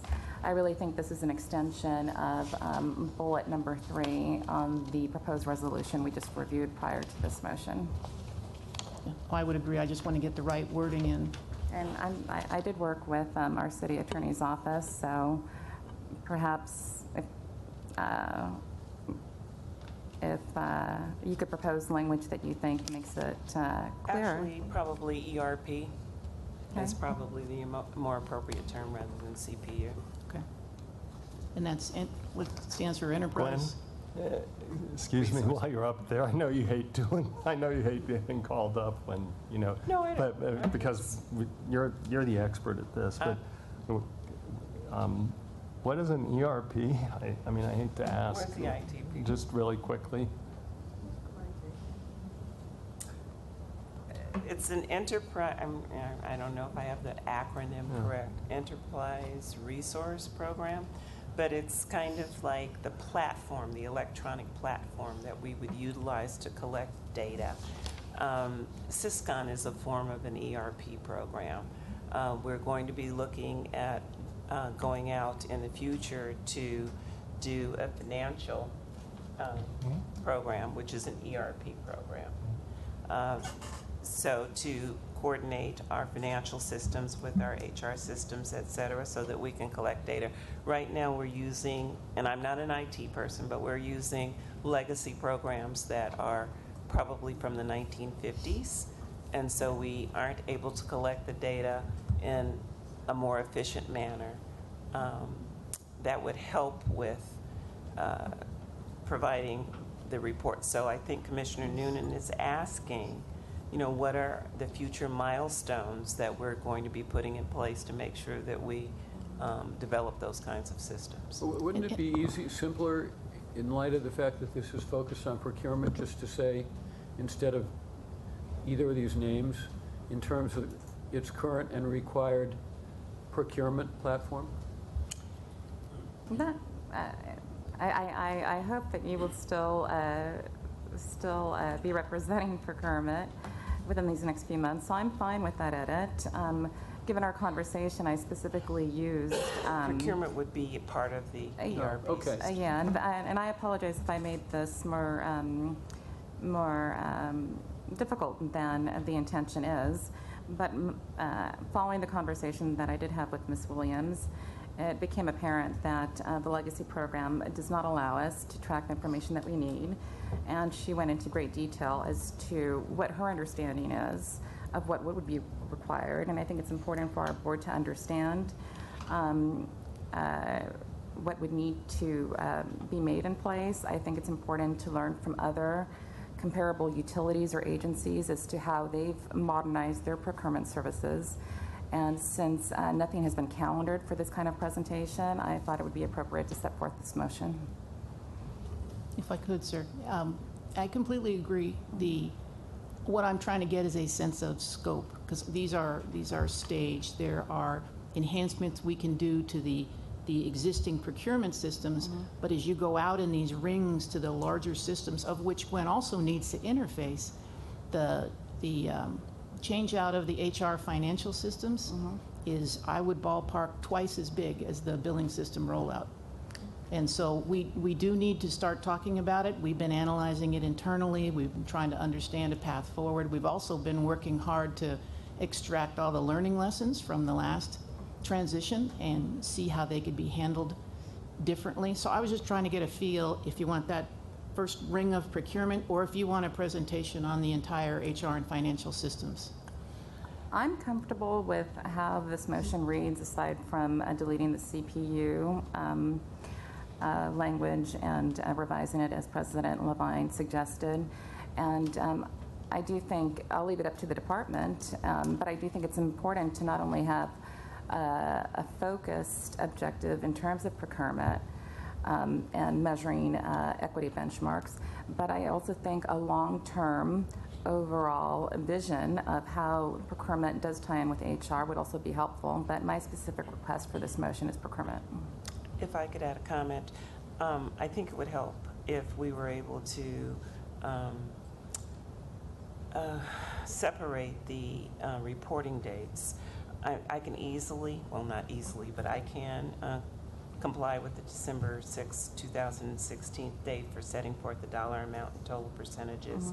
But I think the second paragraph that talks about, the larger system would probably take a little bit longer because it is a longer discussion about the getting that enterprise system on board.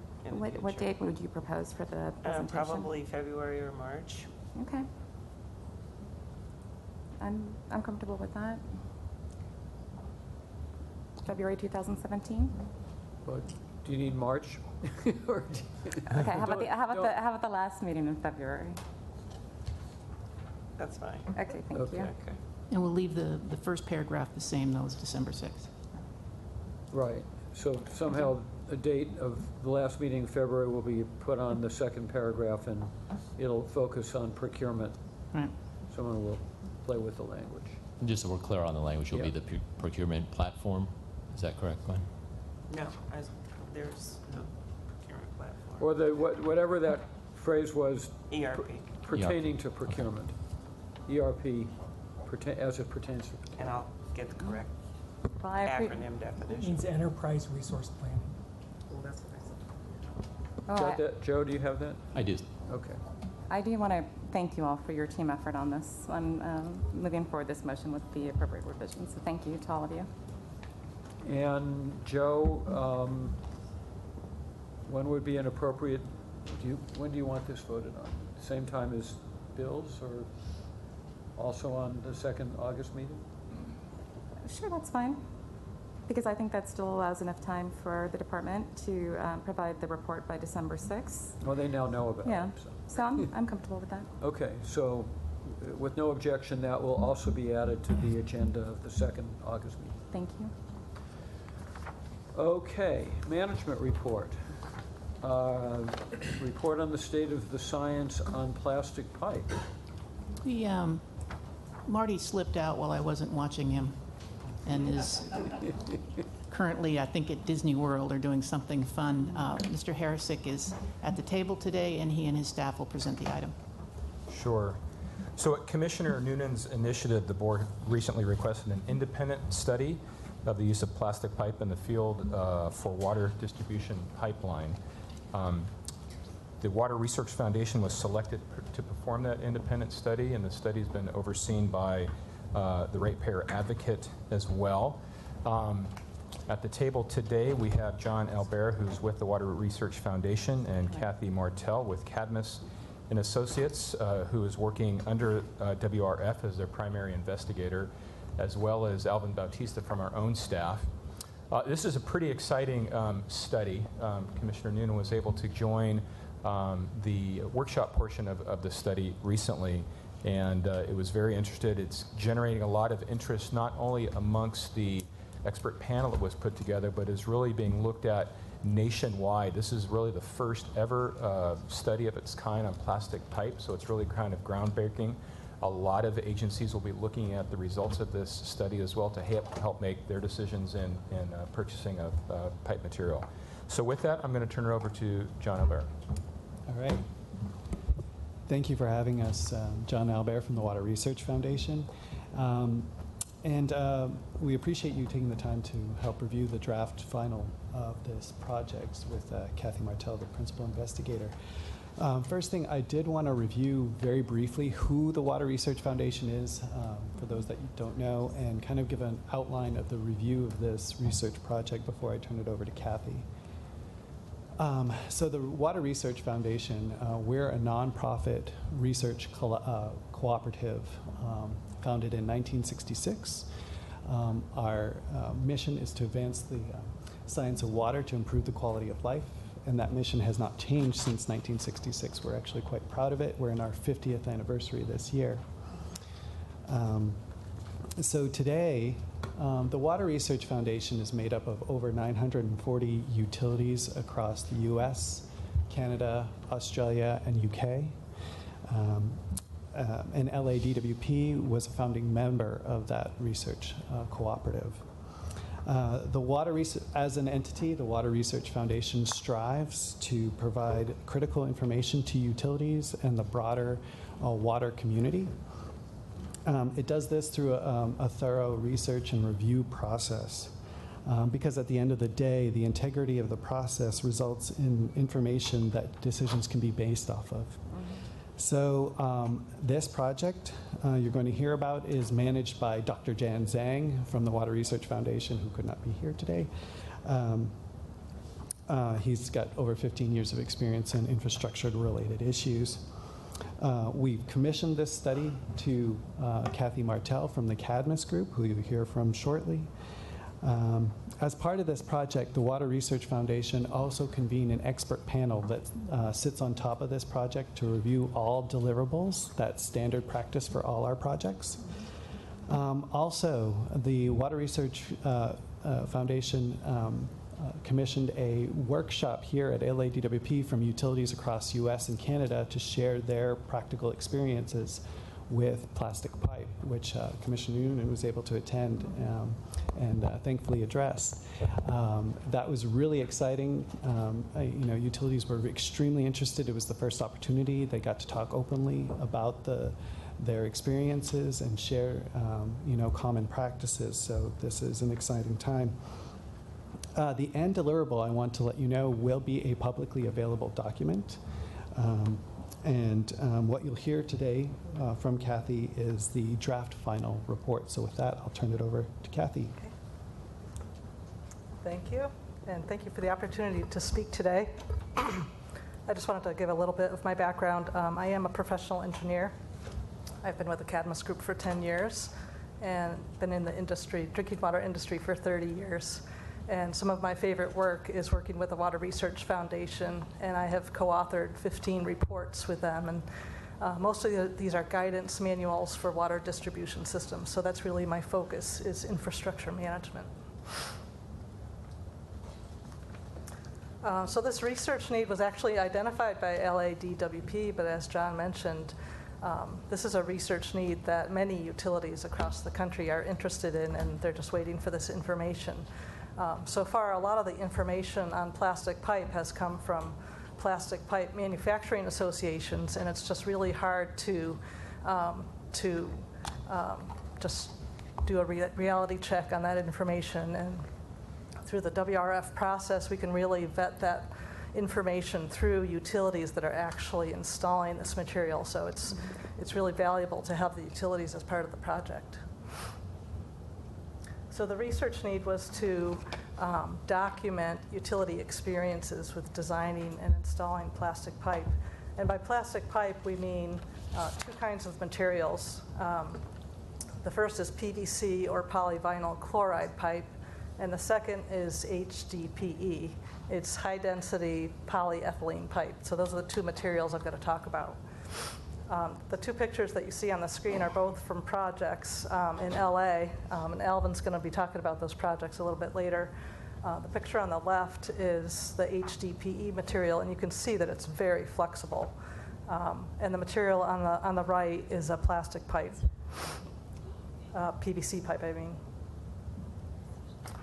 So the research approach that we took was we started out with a literature review and doing a lot of work for EPA. Our first step is always to look at the peer-reviewed literature. Well, in terms of looking at utility experiences with plastic pipe, there was not a whole lot in the literature. There were several recent WRF projects that were very good. But as far as journal papers and that type of thing, there wasn't a lot of information available in the last 10 years or so. We did find a lot of information in conference proceedings, and so we relied on a lot of that to build our utility case studies. So we used the literature review to prepare a draft white paper, and that draft white paper was used as a basis for the workshop discussions. The workshop was held right here in this building on May 25th, and we had 11 utility experts attend, and it was a very productive session. In fact, we got so much new information, we doubled the size of the paper. And so what I think you have in your packets today is a final draft version of that paper. And as with the draft white paper, it's going to go through a review process. We have a project advisory committee that's made up of industry experts, and they'll all be reviewing this draft. We are also going to send it to all the utilities that were at the workshop, and they're going to just review their own information and make sure we got it straight. That we presented their information accurately. And then the paper will go through a process with the editors at WRF, and it'll be published as a web-only publication in a PDF, so it won't be a hard copy report. Here's a list of the utilities that participated in the workshop, and you can see that they came from very far away to attend this workshop. We had a guy from New York City. We had people come from Anchorage and Honolulu. We had 2 people come from Honolulu. And these utility experts all donated their time to attend the workshop. And not only that, but about 2 weeks before the workshop, I sent them some homework. And I can proudly tell you that 100% of them did their homework. And I think that's the main reason why this workshop was so productive. I asked them to bring information on pipe failures, including photos, and including information on their investigations. Why did the pipe fail? What were the causes? I also asked them to bring information on their design specifications, their installation practices, because we were planning to have some group discussions. And they also reviewed the draft report before they arrived at the meeting, so that's why it was so productive. The workshop participants came with a real range of experience. New York City and Seattle, less than 1% of their pipe is plastic. And then on the other hand, we had several utilities from Canada, Edmonton and Calgary, that nearly half of their pipe is now plastic. So we had some really interesting perspectives. This is a list of other people that were attending the workshop, and I wanted to take this opportunity to thank all the staff members from LADWP that helped in the background for this meeting. There's a lot of logistics going on there. And I also wanted to point out Jan Zhang from the Research Foundation. He was really the one that got all of these utilities to come to the meeting in a very, very quick time frame. I think it was just like a month before he invited them. So during the workshop, I first talked about the draft report and what our preliminary findings were. And then we had a group discussion talking about general review comments. And then later on, people sent me more of their minor edits for the document. We also had 5 of the 11 utilities gave presentations on their experiences with installing plastic pipe. And then we had several other group discussions on how to select pipe for a particular project. In what cases would they use plastic? In what cases do they prefer ductile iron or steel? And then we had a discussion about pipe failure and different causative factors. This is a list of all the topics that you'll find in the white paper. We talk about industry trends in terms of plastic pipe usage over time, when it was started to be used, both in the US and Canada, but also in Asia and Europe. We talk about characteristics of pipe. The PVC pipe is different from the HDPE. And actually, there's different formulations in different, the pipe they use in Europe is a different formulation than what we use over here. We talk about technical performance, and that means how well it has performed over time, how does it fail. And then we talk about life cycle cost. So it's not just the cost of the pipe material that's important, but it's the cost over the life of the pipe, of operating that pipe, of doing repairs. And you really have to look at the whole life cycle of the pipe when you're talking about cost. We talk about planning and design issues. This includes selection criteria for, when do you use plastic pipe versus another material. The design issues include industry standards and utility specifications. And then construction issues was really turned out to be one of the most important issues that we found out. The failures were all about how the pipe was installed. So I'll get to that in a minute. The operations and maintenance issues, talking about, first of all, how to locate a plastic pipe in the ground is not really an easy thing to do. But then also, how do you assess the condition? For ductile iron pipe, there's different technologies that are used to assess how much remaining life is in this pipe. And you can tell by the remaining wall thickness. But with plastic pipe, there's not as many technologies available. So the next few slides, I just want to cover some of the highlights of what we found.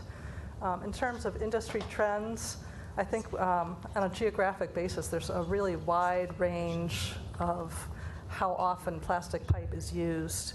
And it really depends on local conditions, such as the corrosivity of the soils. And then some of it is utility preferences. There's seismic concerns. But you go from a New York City that doesn't have corrosive soils. They have a lot of issues with congestion. You can imagine underneath the city, there's quite a few utility substructure under the city. For them, it's all about keeping that pipe in the ground for as long as possible. So they stick with ductile iron pipe. For them to repair a pipe, the traffic control issues are just outrageous in terms of cost. So they're not interested in plastic pipe. Seattle had some bad experiences a while back, and they're starting to look at plastic pipe, but right now it's like 0.1% of their pipe is plastic. Other utilities have embraced it. Calgary has 56% PVC pipe. Over in Asia, I'm sure Japan is, I think 32% of their pipe is PVC, and they're also installing quite a lot of earthquake-resistant ductile iron pipe. In fact, about 60% of their pipe is the earthquake-resistant ductile iron pipe. But overall, the amount of plastic pipe being used is on the increase, and they're getting rid of some of the old materials like asbestos cement and cast iron, all the old infrastructure. Across the U.S., I've seen a lot of pipe projects going on. It's not all plastic, some ductile iron. This picture is a small community near Colorado Springs. They're replacing the whole distribution system with PVC.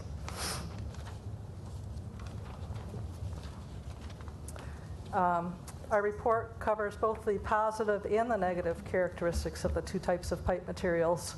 PVC pipe is a very smooth and durable material. It's not going to corrode over time. The smoothness of the pipe is very beneficial in terms of pumping the water through the system. It's not going to have any friction. It's a lightweight material. It's easy to install if the correct practices are used. But there's some downside to it too. If it's in an area where there's gasoline, the gasoline can permeate the pipe material and cause water quality concerns. It's not going to damage the structure of the pipe, but it's going to affect the water quality. It has not performed well in earthquakes. It's normally installed with ball and socket type joint, and they just pull apart. There's new types of joints being developed. And with both of these materials, there's continuing improvements in pipe material and pipe installation practices. So all the more reason to develop a white paper like this to get that new information out there. In terms of HDPE, this is a very flexible, ductile material. It's installed in a different manner. It's the ends are butted flush to each other, and it's actually melted together with heat fusion, and it makes actually no joint. There's very leak-free. It's a great material. It actually is so flexible, you don't have to put a lot of fittings in it to get around corners. But both of these materials, they have different installation practices, so there's a learning curve for staff that are actually installing the material. So utilities have to revise their specifications and their practices. It takes some dedication to change what materials are being used. I think you've seen in the literature from pipe manufacturers that they've estimated the service life of 100 years, or we don't say things like that in our report. I think it's the kind of thing you just need to wait and see. Calgary has had PVC pipe in the ground for 56 years, and so I think we can count on that utility experience. The HDPE has been in the ground for up to 30 years in the US and Canada. I didn't find anything to say that we can guarantee 100 years of any pipe material. Do you have any idea of pipe in cities within Europe, if they've been installed for longer periods of time? Yeah, in Germany, they've been using PVC pipe since the 1930s, but because the pipe itself is different, it has a different formulation, I was not able to find anything that could say that that's comparable to what we have over here. So, but yeah, they do have more history over there for sure. So there was just 5 main points I wanted to make today, just in summary of what we found to date. I would say that our report has a large number of utility case studies of pipe failures and also successes, but because each pipe is installed with particular characteristics of that local area, it's hard to draw overall conclusions about one pipe or another. If a pipe was stored in the sunlight for 2 years, a PVC pipe, before it was put in the ground, that's going to have different characteristics than a pipe that was put in the ground directly. If a pipe was installed by some new people that had never done it before, it's not going to last as long as a pipe that was installed correctly in the first place. So it's real difficult to draw general conclusions about the pipe from one project to another. Out of curiosity, were you able to gather any information? Let's speak specifically about Calgary, since they are incorporating 56% pipe. How long on average has their training period been? I mean, it wouldn't seem like it would take that long. It's not rocket science, right. No. I don't know the time frame, but they are really definitely someone to look to for having developed really excellent installation practices. They hold the contractors responsible for 2 years after the pipe is in the ground. I think they must hold a retainer, but they have a zero tolerance of errors. Even minor errors must be fixed. And they've learned over time that if they fix all those errors, they have no failures.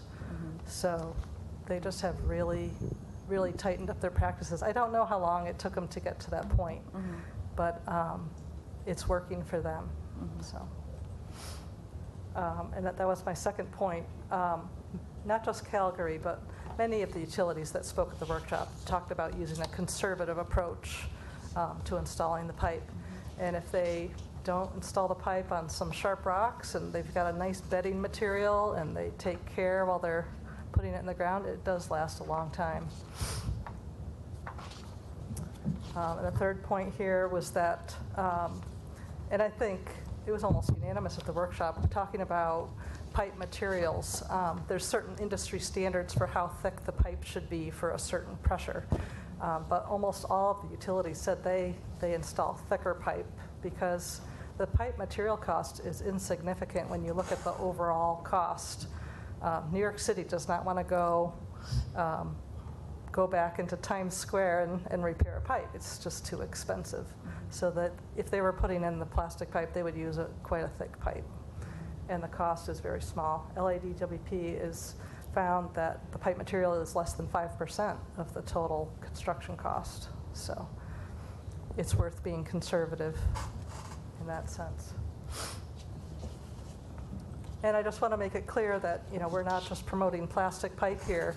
Plastic pipe is a really good choice for some projects. And for some projects, utilities have other preferences. And that's just the way it is. There's a variety of materials out there, and they all serve a good purpose. Excuse me.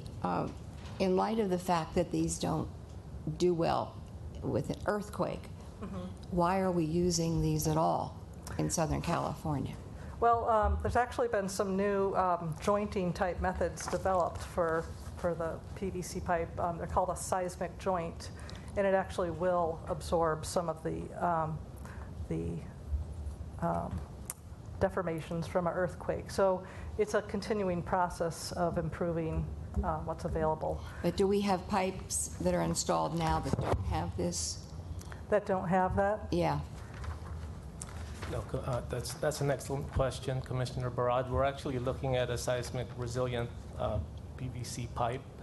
It still has to be vetted through the appropriate seismic testing requirements. That hasn't been done. Is that the IPVC? That's the IPVC pipe. There's a new material being developed in Korea. It's very new, and it's under evaluation right now. The HDPE material is very flexible, and that has performed better in earthquakes. Christchurch, New Zealand has a lot of HDPE. But do we have knowledge and experience of how our plastic pipes have performed in recent earthquakes here? We've not had that knowledge yet. So we've not had a major earthquake since 1994.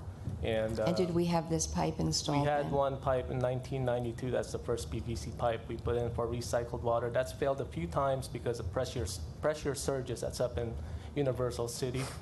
So no, the answer is no. We've not had significant experience to say how PVC will perform under significant seismic. What this is all about is Right. to make sure our staff is exposed to independent analysis, to industry analysis, both utility and vendor, make sure we know what's out there and have the ability to say, here's where we potentially should use plastic, here are the changes coming, like the joints for seismic activity. Yeah. That's exactly what this is about.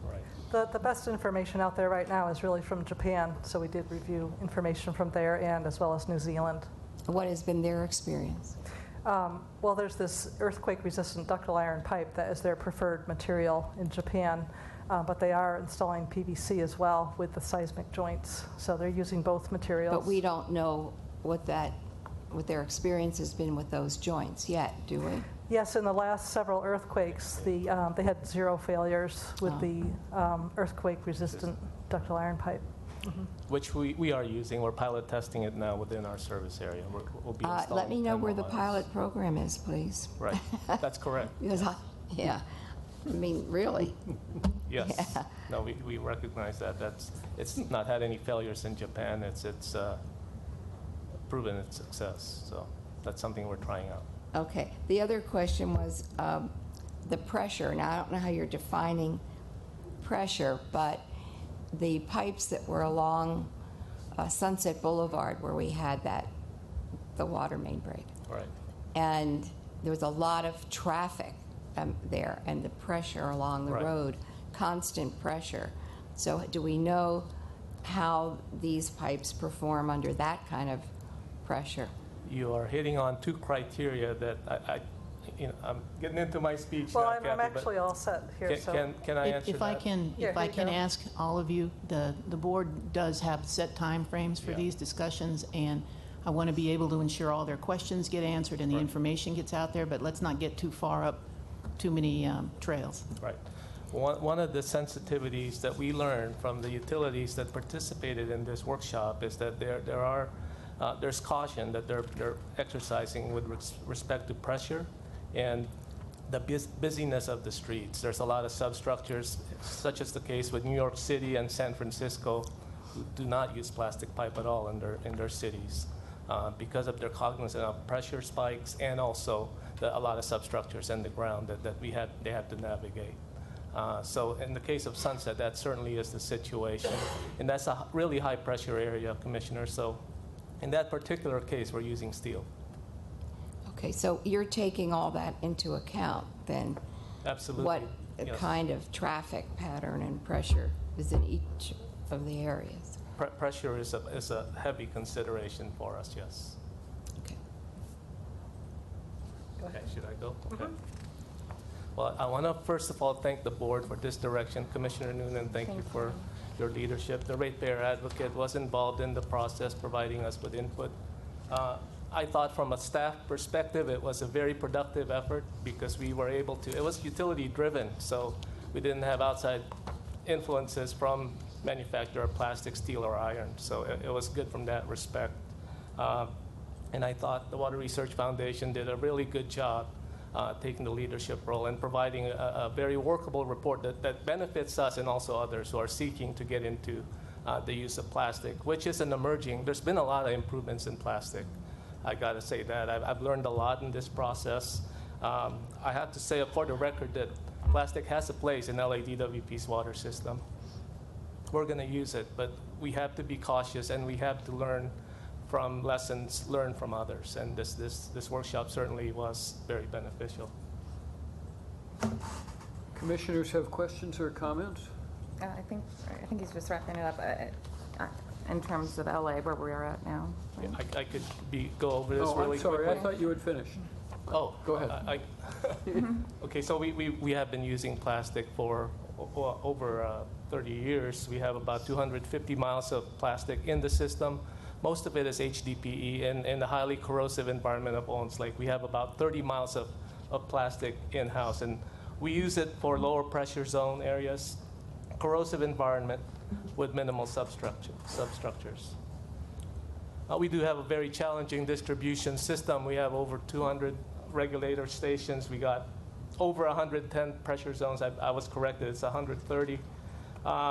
And we've installed plastic pipes successfully in highly corrosive areas, and we're also using it for recycled water projects. In fact, we have one going on right now in the Westchester area that will ultimately serve LAX when it's done. Plastic pipe failures have often been associated with pressure surges or installation effects. So that's one thing that we need to be mindful of, is the proper training and equipment for our crews to use. Commissioner Noonan asked about the learning curve for doing that, and we can only get better with practice and with participating and talking to other agencies on their lessons learned. We are incorporating our lessons learned with plastic. We have a few of those, including installation, proper installation, proper equipment, proper use of that equipment. We have issues with transition, believe it or not, when there's the similar type. If we're going from plastic to asbestos cement, ductile iron, or steel, they expand and contract differently, so we have to design those differently. Proper repair procedure is also a big deal for us. We are now using plastic for serving potable water in the distribution system, and input from our crews indicate that we need to show a certain level of care in how we tap the pipes, so that because there could be service leaks in the long run. It's more, we could get service leaks because of the different way we have to tap plastic. Training of field crews is very critical to our success. So our criteria for current use, we've actually worked with our asset management group to identify corrosive soils within our distribution system. We're looking at system pressure of less than 150 PSI, which is actually higher than the participants in the workshop. East Bay Mud, a large agency up in Northern California, has a threshold of 140 PSI. Honolulu has one that's 100 PSI or less.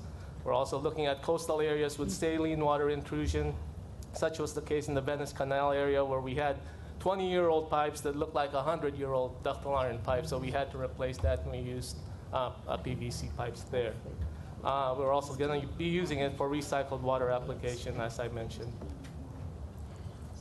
Opportunities for plastic pipe usage. Again, this time working with our GIS group, the areas in red in our service area are potential areas where that meet the criteria for highly corrosive soils with moderate pressure within our service area.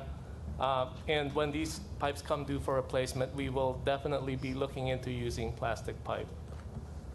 I wanted to just briefly share with you some of the other things we're looking at. I think that one of the underlying motivation behind the motion is for us to look at other material for our distribution system. We've been somewhat married to iron and steel, and for good reason, because it's lasted us for over a century here in the department, but there are other technological innovations that we are looking at, including the earthquake-resistant ductile iron pipe from Japan that Commissioner Barad asked about. Highly unqualified success there. No failures with the major earthquakes they've had. They have tremendous pictures to show. We're also, since that is made in Japan, we're also looking at working with U.S. manufacturers to develop similar type pipes so that we can have that type of material coming from the States. We're also continuing to look at HDPE and also molecularly oriented PVC, that's a C909. It's not the same as the IPVC, that's the seismic resilient pipe that we are looking into. They're coming in later, early next month in August to give us a presentation so we could learn more about that. East Bay Mud is also looking at it. Other things we're looking at is rehabilitation of our old, not old, middle-aged main line that have had a lot of leaks using Aquapipe. It's an epoxy liner that would extend the life of our pipes. Economically, it's feasible for us. We're always looking at that. As far as the cost with plastic pipe life cycle cost, it's all over the board for us. It's very site specific. We have jobs that are $900 per foot. We have jobs that are $300 per foot. Our typical ductile iron installation is less than $300 per foot. So there's a lot that we're learning. Lessons learned. We're incorporating it. We're developing best management practices. That's the last slide that I have. Thank you. And Thank you, Alvin. I'll be happy to answer questions. Commission have any comments? Well, I would like to thank you, Richard, three of you, all of the individuals that comprised this panel, which I felt were so diverse, offered such different commentary experiences. I have a great deal of respect for your foundation, and I think who deserves a lot of credit at this point is General Manager Edwards, because I've served on this commission now for many years, and during my tenure, I've received a lot of information about plastic pipe, and as we discussed, we use a relatively small amount of it, and as I'm sure my fellow commissioners can attest, a big area that I focus on is procurement services.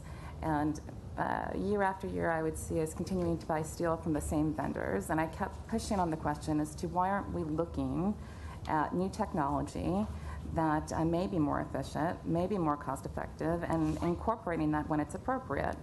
And so General Manager Edwards not only realized the request of making this happen, but in addition to that, she's even taken it so far as to have trunk line managers go out to Nebraska to learn more about plastic piping. And I know that you've taken my concerns into consideration, and you've been very proactive about obtaining information that not only may be very, very resourceful for our department and for our ratepayers, but now it seems, for our nation and for other utilities. So I think this is a fantastic step forward. I look forward to reading your report. And personally, I want to thank you for your time. And I feel like this has been a very transparent, honest dialogue, not only with the panel and how it was comprised, but having had the opportunity to partake in that workshop, I felt that everyone was there was a lot of candor, a lot of honesty, and I think it's wonderful that it's being summarized in this report for all of us to benefit from. So thank you to all of you. The ratepayer advocate has a comment. We were able to participate in the workshop and also in the review of the report. We feel the whole process has been very balanced, and it looks like it's a nice report. Thank you. So that concludes the presentation. Thank you very, very much. Thank you. Great. Mr. Chair, Yes, Madam if General I might Manager. offer a suggestion in the interest of time, if we could move the real estate overview and the bucket brigade presentations to the next meeting and move to item 8. Is there objection to either of those suggestions? Hearing none, we will move to item 8.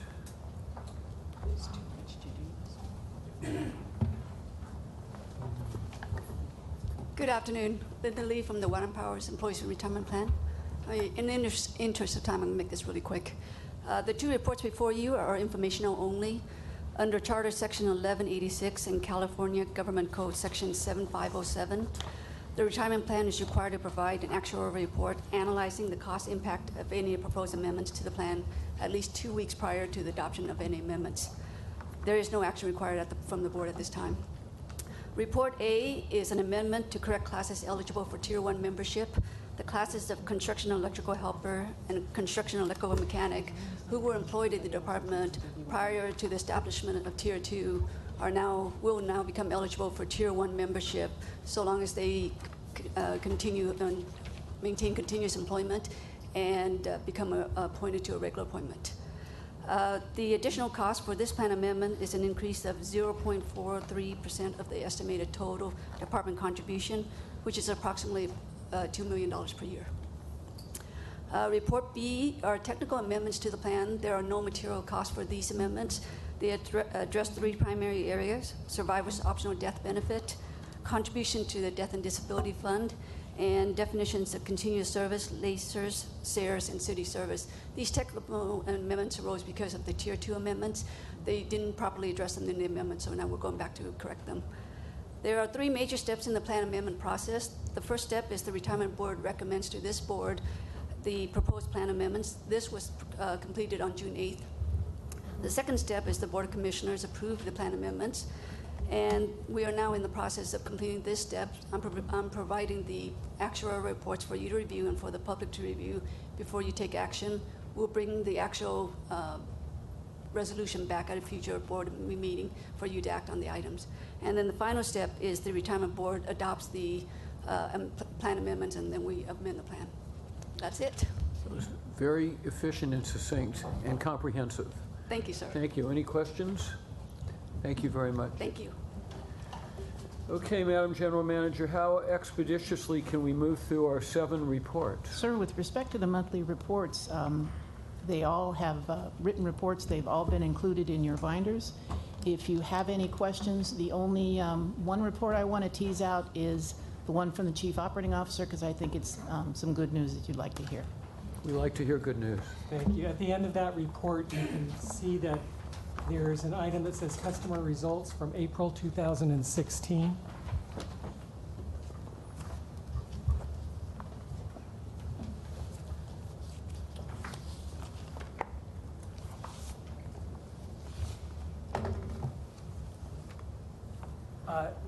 Those were performed by RKS.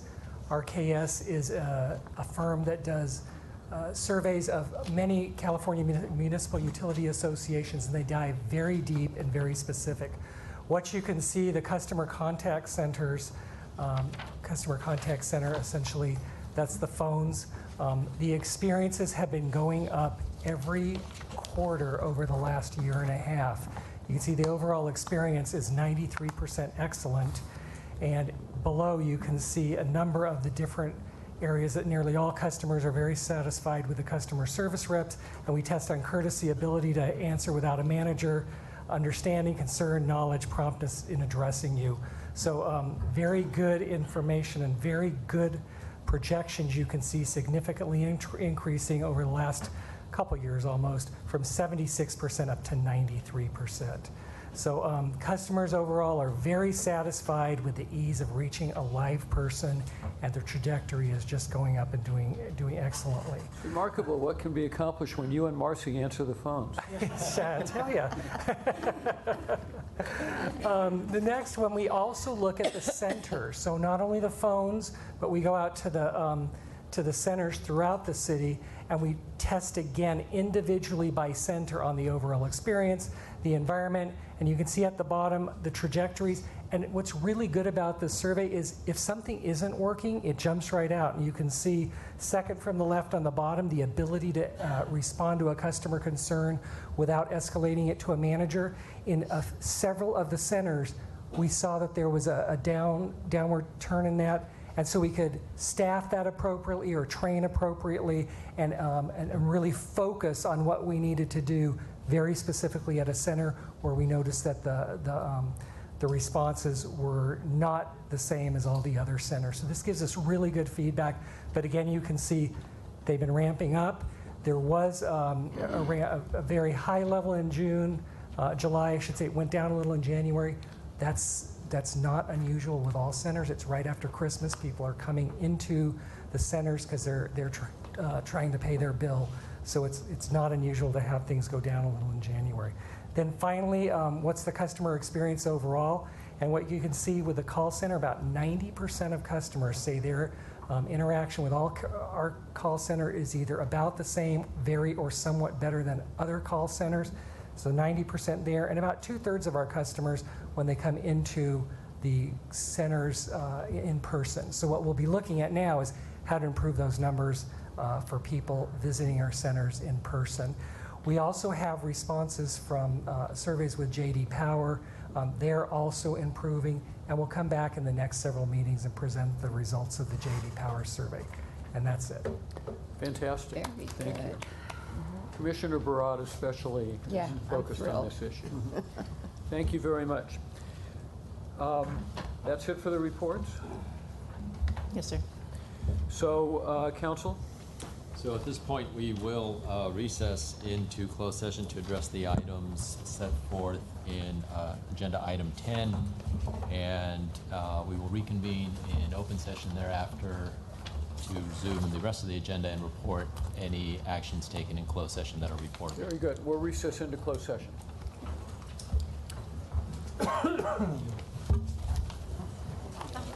Thank you.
recording? I was always told I could paint a line on the top of my forehead and use it. We're recording? Okay, we will resume.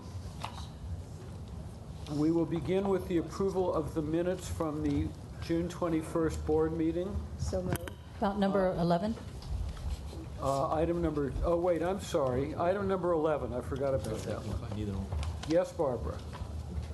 For item number 11, I have to report that no community impact statements or formal positions were filed by any neighborhood councils on the items on today's agenda. Okay, now we'll go to item number 12. Do any commissioners have any comments before we call for a vote on the minutes of the board meeting of June 21st? Yeah, I did. I don't know if anybody else did. On page 2, under the comments that I made on establishing equity metrics, there were 2 other things that were not included here.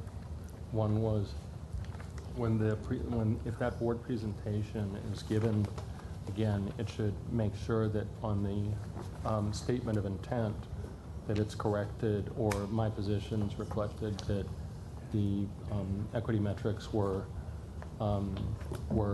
recommended by staff, and they weren't just in response to stakeholder and board requests, which I thought would just reflect what the record was. And I have the transcript from the January 19th meeting if you need that. And the other was the city plants group has already done incredible work on the tree canopies and tree planting through our energy efficiency program, and I had asked to have that included as an additional, the tree canopy energy efficiency metric, largely to show the gains that have been made in increasing tree canopy, but also the progress we've made on energy efficiency at the same time. So those 2 things just needed to be included in my commissioner request. So Barbara, you will include those. With those inclusions, is there a motion to approve the minutes from the board meeting on June 21st? So moved. Those in favor? Aye. They're approved. Okay, first of all, on the remaining items on the agenda, items 13 through 32, are there any items for public comment, Barbara? I have no cards for those. No cards? No. That's a disappointment. There's been a request to defer item 20. And are there any other items that members would like to either defer or discuss? I have 2 very, very simple and quick questions relating to items 21 and 28. Okay, hold 28. on 1 second. What numbers were those again? 21 and 28. 28.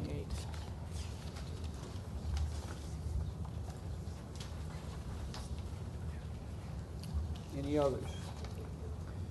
Okay, is there? Commissioner Funderburk? Yes. I have brief comments on 26, but if it's going to go on a group of consent, I can comment beforehand. Please do. On 26, we've worked long and hard with FSO and the joint system on a process for this.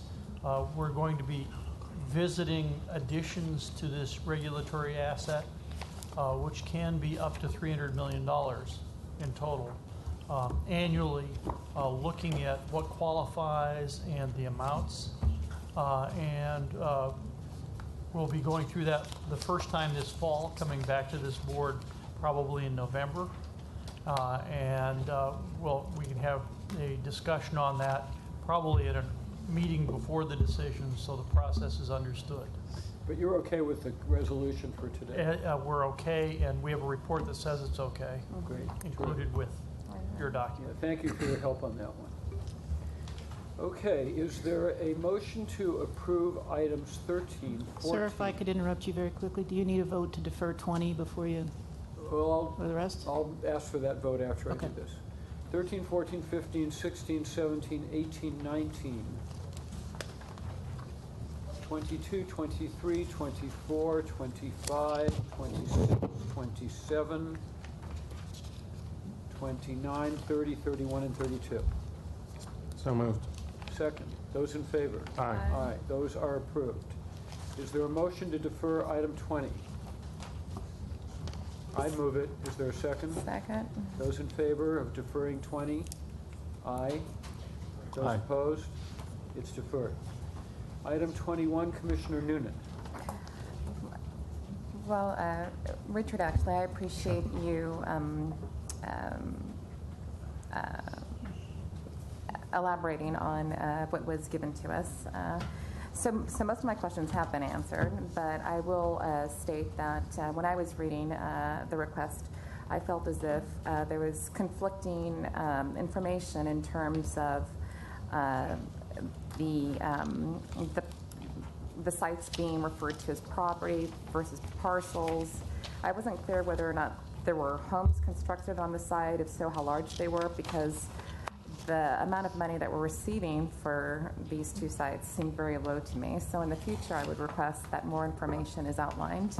Sure. And the one question I have for you or for them is it states that the parcels were appraised by LADWP staff. So how does that work within the department? Do we have a division of appraisers, and what's their experience? What are their credentials? Why wouldn't we use a third-party appraisal?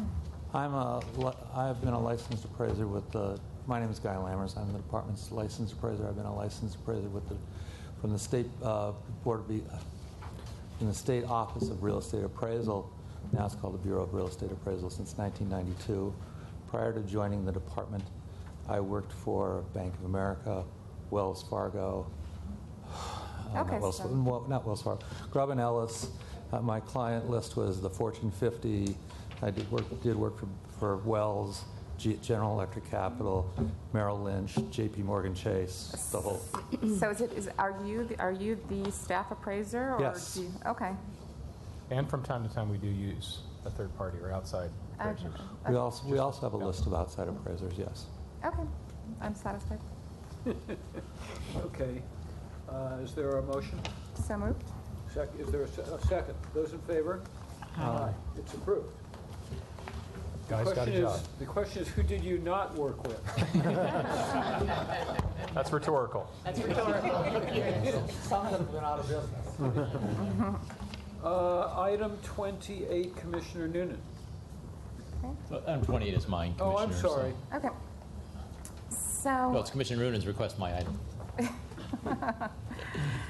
Okay, so first of all, I feel that procurement has done such a wonderful job in providing us with prior history relating to vendors that are being proposed, and I felt like this was missing, and in the future I really would like, not only when it comes in terms of materials, but I think it's equally as important in terms of selecting law firms, the history, and how often have we retained them, how many contracts do we have with particular law firms.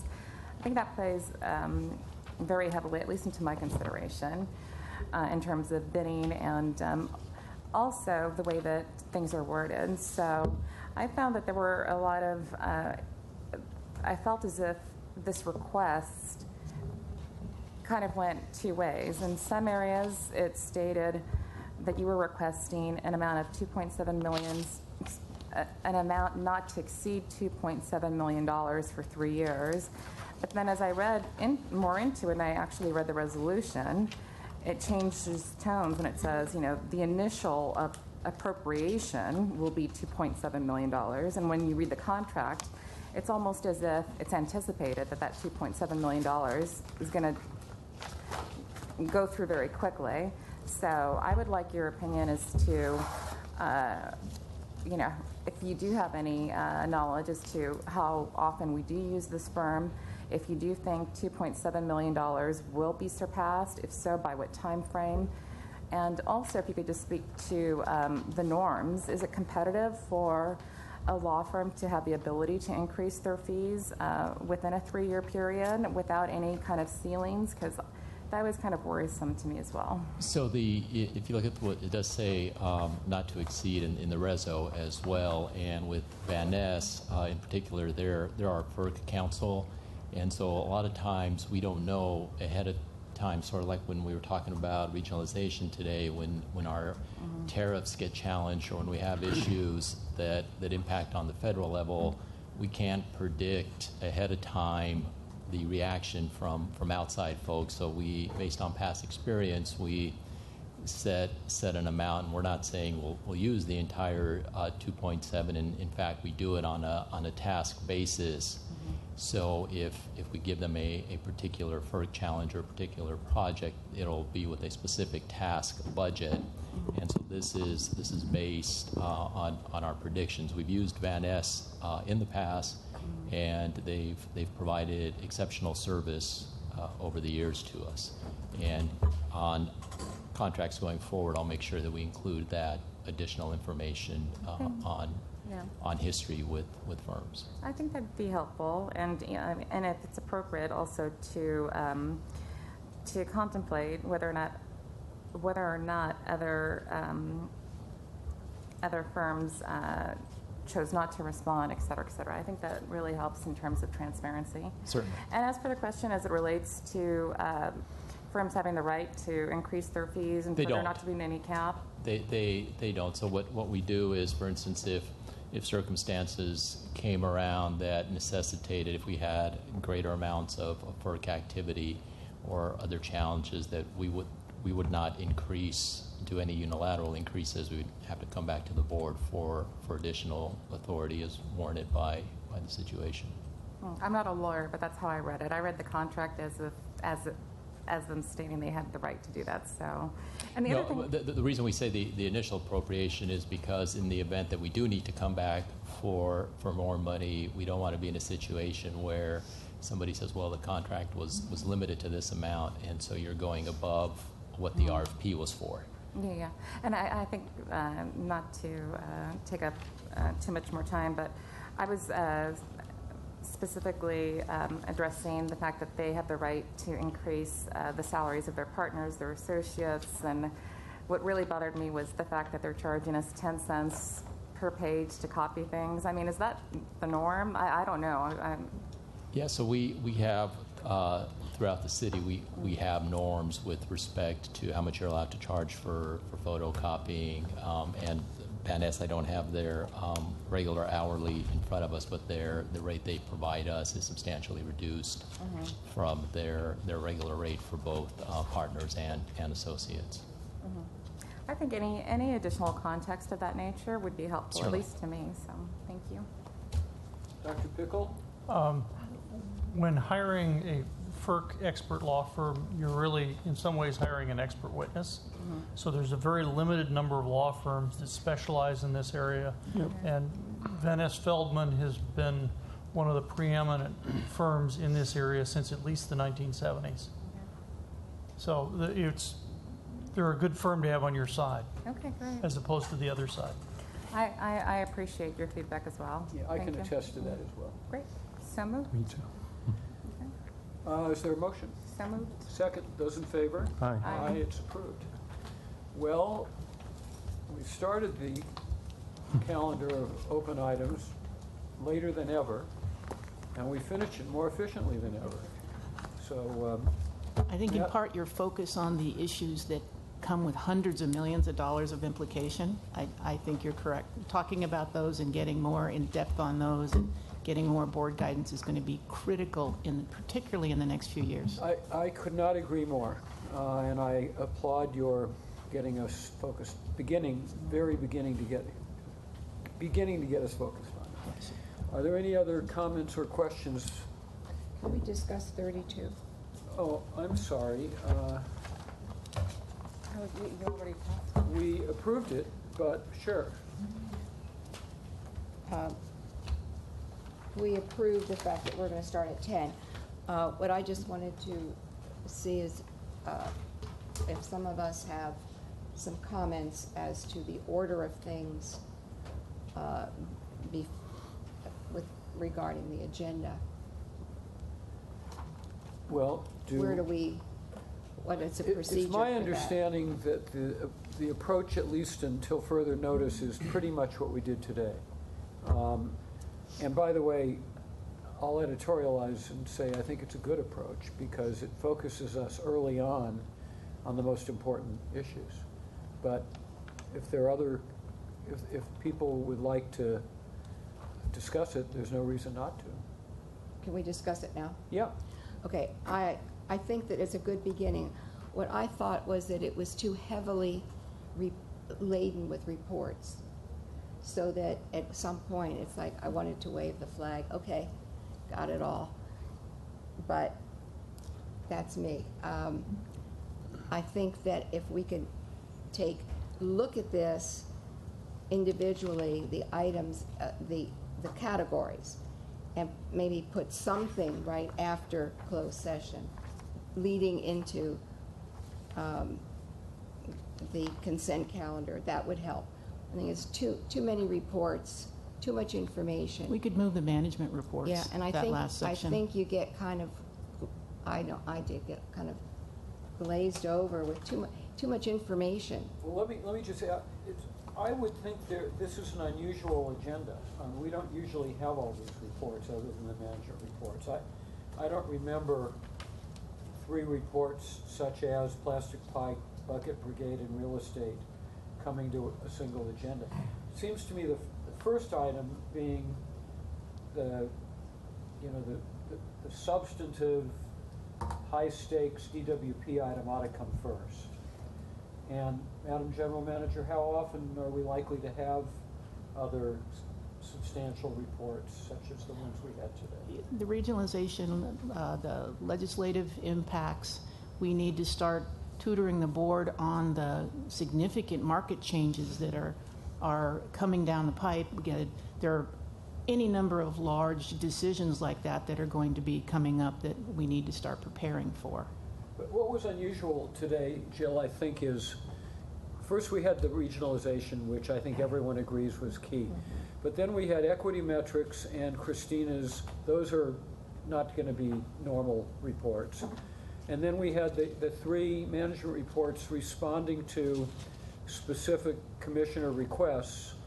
But we didn't have time for B and C. Right. Because there was so much in the morning that 7B and C were actually deferred. Well, because we had equity metrics and Christina's and plastic pipe, and those were very lengthy, at least equity metrics and plastic pipe.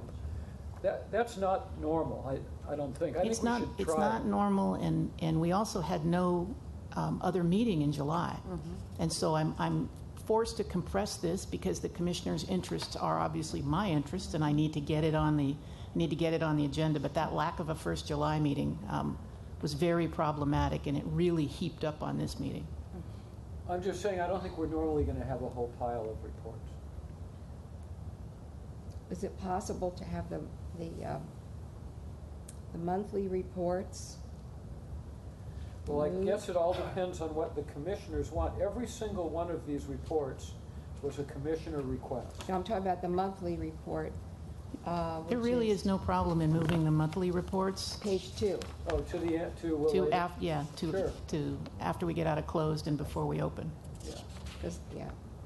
I think the other thing is I felt rushed in the morning to get through stuff, and then we had to defer to things, and then rushed again to get back for consent calendar. We had 12 public comments. Yes. Yeah. And several of us, starting with yours truly, were late. So, anyway. Yeah. I also asked Barbara to begin to solicit the commissioners on the addition of another monthly meeting so that you don't feel as rushed. We have sufficient time to get to everything, including requests by commissioners. Well, I think we should give it one more try with this, making a slight change, adjustment, and then before we talk about a third meeting. Okay. That would be my recommendation. Everybody okay with that? Your recommendation will be accepted. Thank you, sir. With that, we adjourn.